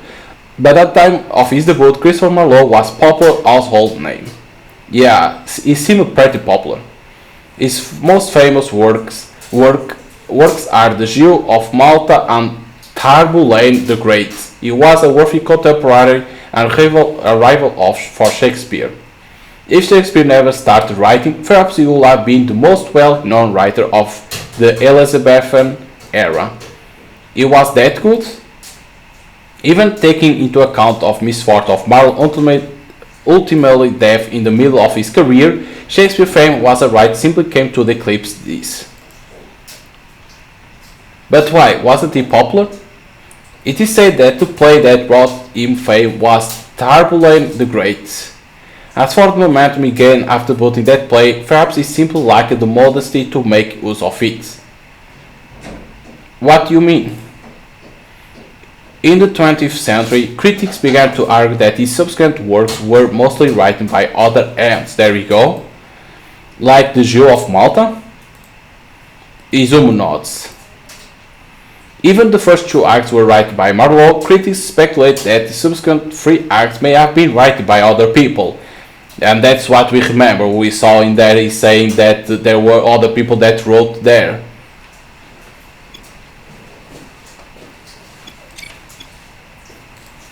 That's more than half the play. If it had Marlowe's name on it, it will sell. There we go. At the time, Marlowe had been dazzled by the allure of reaping easy prestige rather than going through the hard work of meticulous owning his craft. There are also theories that he was in fact acting as spy in service of Queen Elizabeth's service. Ooh, a spy? What for? Mainly as a type report of the current religious target at the time, the Catholic faith. Catholics, huh? Right, Will's house. It's a secret place of congregation for Catholics. So he's pretty clear-cut enemy then. At any rate, verifiable accurate data from Shakespeare time is scarce, and there are many different interpretations and theories. I think you should be aware of that. Yeah, thanks. That gave me a lot to think about. Is that so? Okay, so we go for never mind. While I've been talking with Izumo, I managed to clean my plate. Yonaga has also finished her meal. Thanks. Izumo nods. Yonaga simply stares at her empty plate. Mind if I go get some fresh air? Outside? I nod. I want to go take a look at the rooftop you took me the other day. I can't tell what time it is in here. No problem, you do not need permission. Thanks. You may be able to see the sun at this time of the day. Okay. So we go to the rooftop because we don't need permission to go there. The elevator door opens. The air outdoors feels a little chilly. I walk ahead, looking up at the sky. What the hell is this?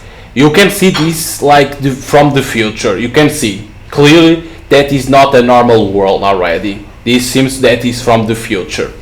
But like you were saying that they couldn't be on the surface. They say that they couldn't be on the surface. Something maybe happened, right?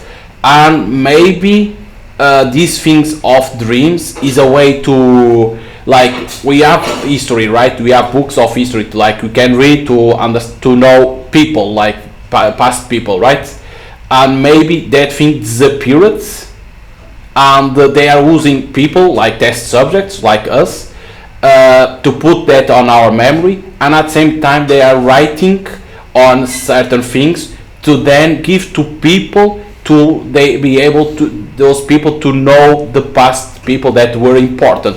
Maybe it's that's happening. A way of life eats me. This is the sky I know. The round sky surrounded by high walls. The outside world is just as I remember. There we go, see? I look down and see the whole span of cityscape spreading in front of my eyes. The familiar sight of the outer walls lined with owls on their surface. And above that, sky is blue and sun dazzling. This is the world I know. Without my memories, I can't really judge how much of my perception is correct. But this is Japan I know. I know in my heart that is Shinjuku. I wonder if anyone has found a way to really stand under the sky, that sky. It doesn't look like much has changed from the mental image I seem to have, so the answer is probably no. Taking a deep breath, I notice tiny dust particles mix into the air. The air indoors is a lot cleaner than outside. There you go, that's why nobody can be on the surface. There may be, how you call that, poison, or how you call that, the air is polluted, can be like that. That too is the world I know. So we can see that it's a future world, right, in the future, and something happened in the world, and they created this underground place to then test subjects, to protect people, and at the same time to teach people of the past history. Can be I can be wrong, right? But can be. It's only my opinion. When I get take the elevator and go back to the eating area, I find no one there. The dish Yonagi and I use are being put away as well. Yonagi is probably sleeping already. Izuma and Ulip are also nowhere to be seen. I can be wrong about everything that I said. It's for now what I think. But I don't find anyone in the room either. Yonagi's bed is empty. I notice a set of clothes neatly folded on my bed. They are exactly the same as the ones I'm wearing right now. I lift up my arm and take a whiff. Frankly, it doesn't smell, but perhaps it will be a bad idea to take a shower before the next dream. The bathroom should be... I recall the time Izumu guided me around. Well, look at that.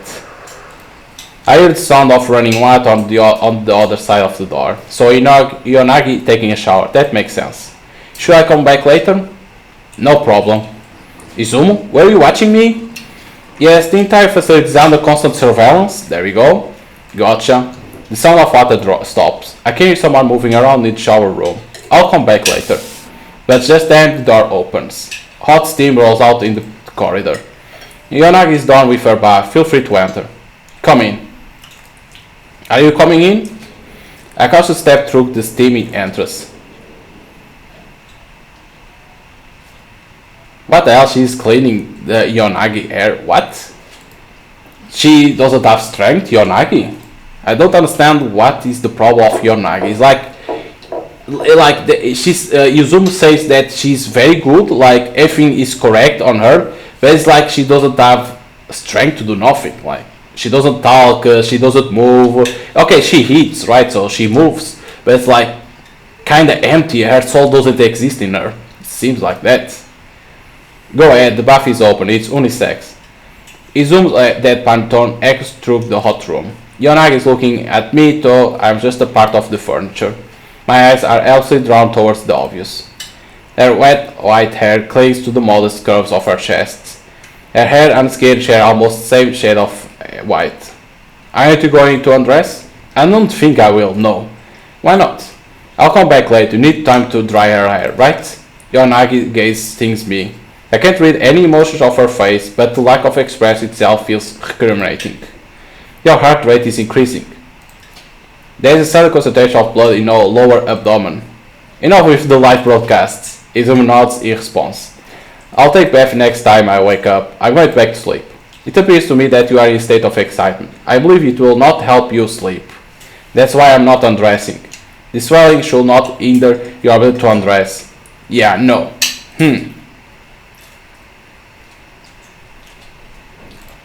If I had my memories, would I behave differently? No, I get the feeling my reaction will be about the same. I just go back to bed before she gets back. If you're not in the same room, I'm not sure I won't be able to sleep well. Having a deep sigh, I head back to my room on my own. So we go back to sleep. And go back to the story of William Shakespeare. Like the story is good. Like we are seeing how I don't know if this real the story of William Shakespeare is real or not, because like all I know William Shakespeare it was a writer, nothing more. But I don't know if the story that they are putting here about William Shakespeare, like this everything this right of about around William Shakespeare is true or not. If it's true, it's good because at the same time they are teaching players something that a lot of people maybe not know. If it's all like fake, like nothing nothing of this is real, then okay, you can have one or two things that are real that happened in that time, but the rest is not real. Okay, I would understand because you need to create a story. But overall of the game, because I'm not, like I say, I'm not doing a playthrough because I've seen that the game is long. It's like 3 stories, or like they call 3 cases, right? I'm on or like you can see that I'm still on the second case. I still didn't go to the first case or to the third. So you need to do all these cases for them to unfold the truth behind everything, like they say on Steam page. So it seems that you need to play all the cases, and I don't know why you start on case 2. I don't know why, but it seems that it's like that the game is that you start immediately on case 2 and then you go to the others, and at the same time you go to the case 0 because it's your guy where it is, right? Is what it is, because in the beginning, when you start the game, you see that your guy is telling the story of how everything happened about Yonagi, because it's to understand how you saw that Yonagi is the truth behind her, right? So you need to pass through all these stories to understand. So it's like, you can say the story is kind of confused to understand how everything unfolds. Can be, yes, but overall, like, the story of the game, like I say, it's a mystery story, but at the same time a love story, where it's two things combined. But it's good, the story, because you have mystery, because you are like where we are, but at the same time you're gonna have stories like William Shakespeare and then the other two. It's always interesting to see. The artwork is excellent. Like, you can see the artwork, the characters when they are on the pub talking, very good. Like, I like the artwork of the game. It's one thing that caught my attention too, because for me every visual novel that I play needs to have good artwork and good story at the same time to make it interesting. That's why I play them. In terms of longevity, that's one thing that always worry me about, because if they have multiple endings, I will say 2 to 4 hours. This game doesn't have multiple endings, okay, but still it's too long to see the end, because you don't, like, it gets, okay, it's only reading, because it's gonna be always reading to unfold the story, but it takes a lot of time. So I will say, like, it's a good game, but I will say in terms of longevity, I will say you don't have multiple endings, so I will say between 4 hours to 5 hours only, because like that people will beat and will say, okay, the story, I understand the story now, I understood the story. But I will say people will like play to see how the game is, and I think it will be hard someone to beat, because I imagine that this game in terms of longevity is around 10 to 20 hours. I will say that's the minimum that I will say, because can be longer than 20 hours, but overall it's a good game. I like it, because what they said on Steam page is what it is. It's nothing like fake, nothing like not lying. But one thing that I would love them to change is like let the player choose the story to start, or at least start on the first story, then you will go to the second and then to the third. At the same time you have the case 0, right? Because you're waking up to try to understand where you are, like that. But it will be interesting to start from the case 1, case 2, case 3, and not starting immediately on case 2, and because you are like, wait a minute, why you start on case 2? That's one thing that I will change at the same time, and the longevity I will change at the same time to between 5 to 6 hours only, the longevity. But the rest is good, the rest. So it's like, if you are a big fan of visual novel, I will say go to Steam and buy it. Yes, the name is long to remember how it is, like in here says that it's Cyanotype Daydream, and then there is other, but it's hard. It's the main title. If you put on Cyanotype Daydream, you're gonna find it on Steam. If you are a big fan of visual novel, I'll recommend to buy it. The story is good, the artwork is very good, so I'll say go there and buy it. It came out today. If you are not a big visual novel fan, I'll say, like I always say, give it a try, because the story is interesting and the visual and the artwork is very good. So I will say give it a try, because you're gonna enjoy the game. So it's like the game costs 31 euros. I don't know how much it costs in dollars, so I can't give you the precise price for dollars, but in terms of euros, if you are from Europe, it's 31.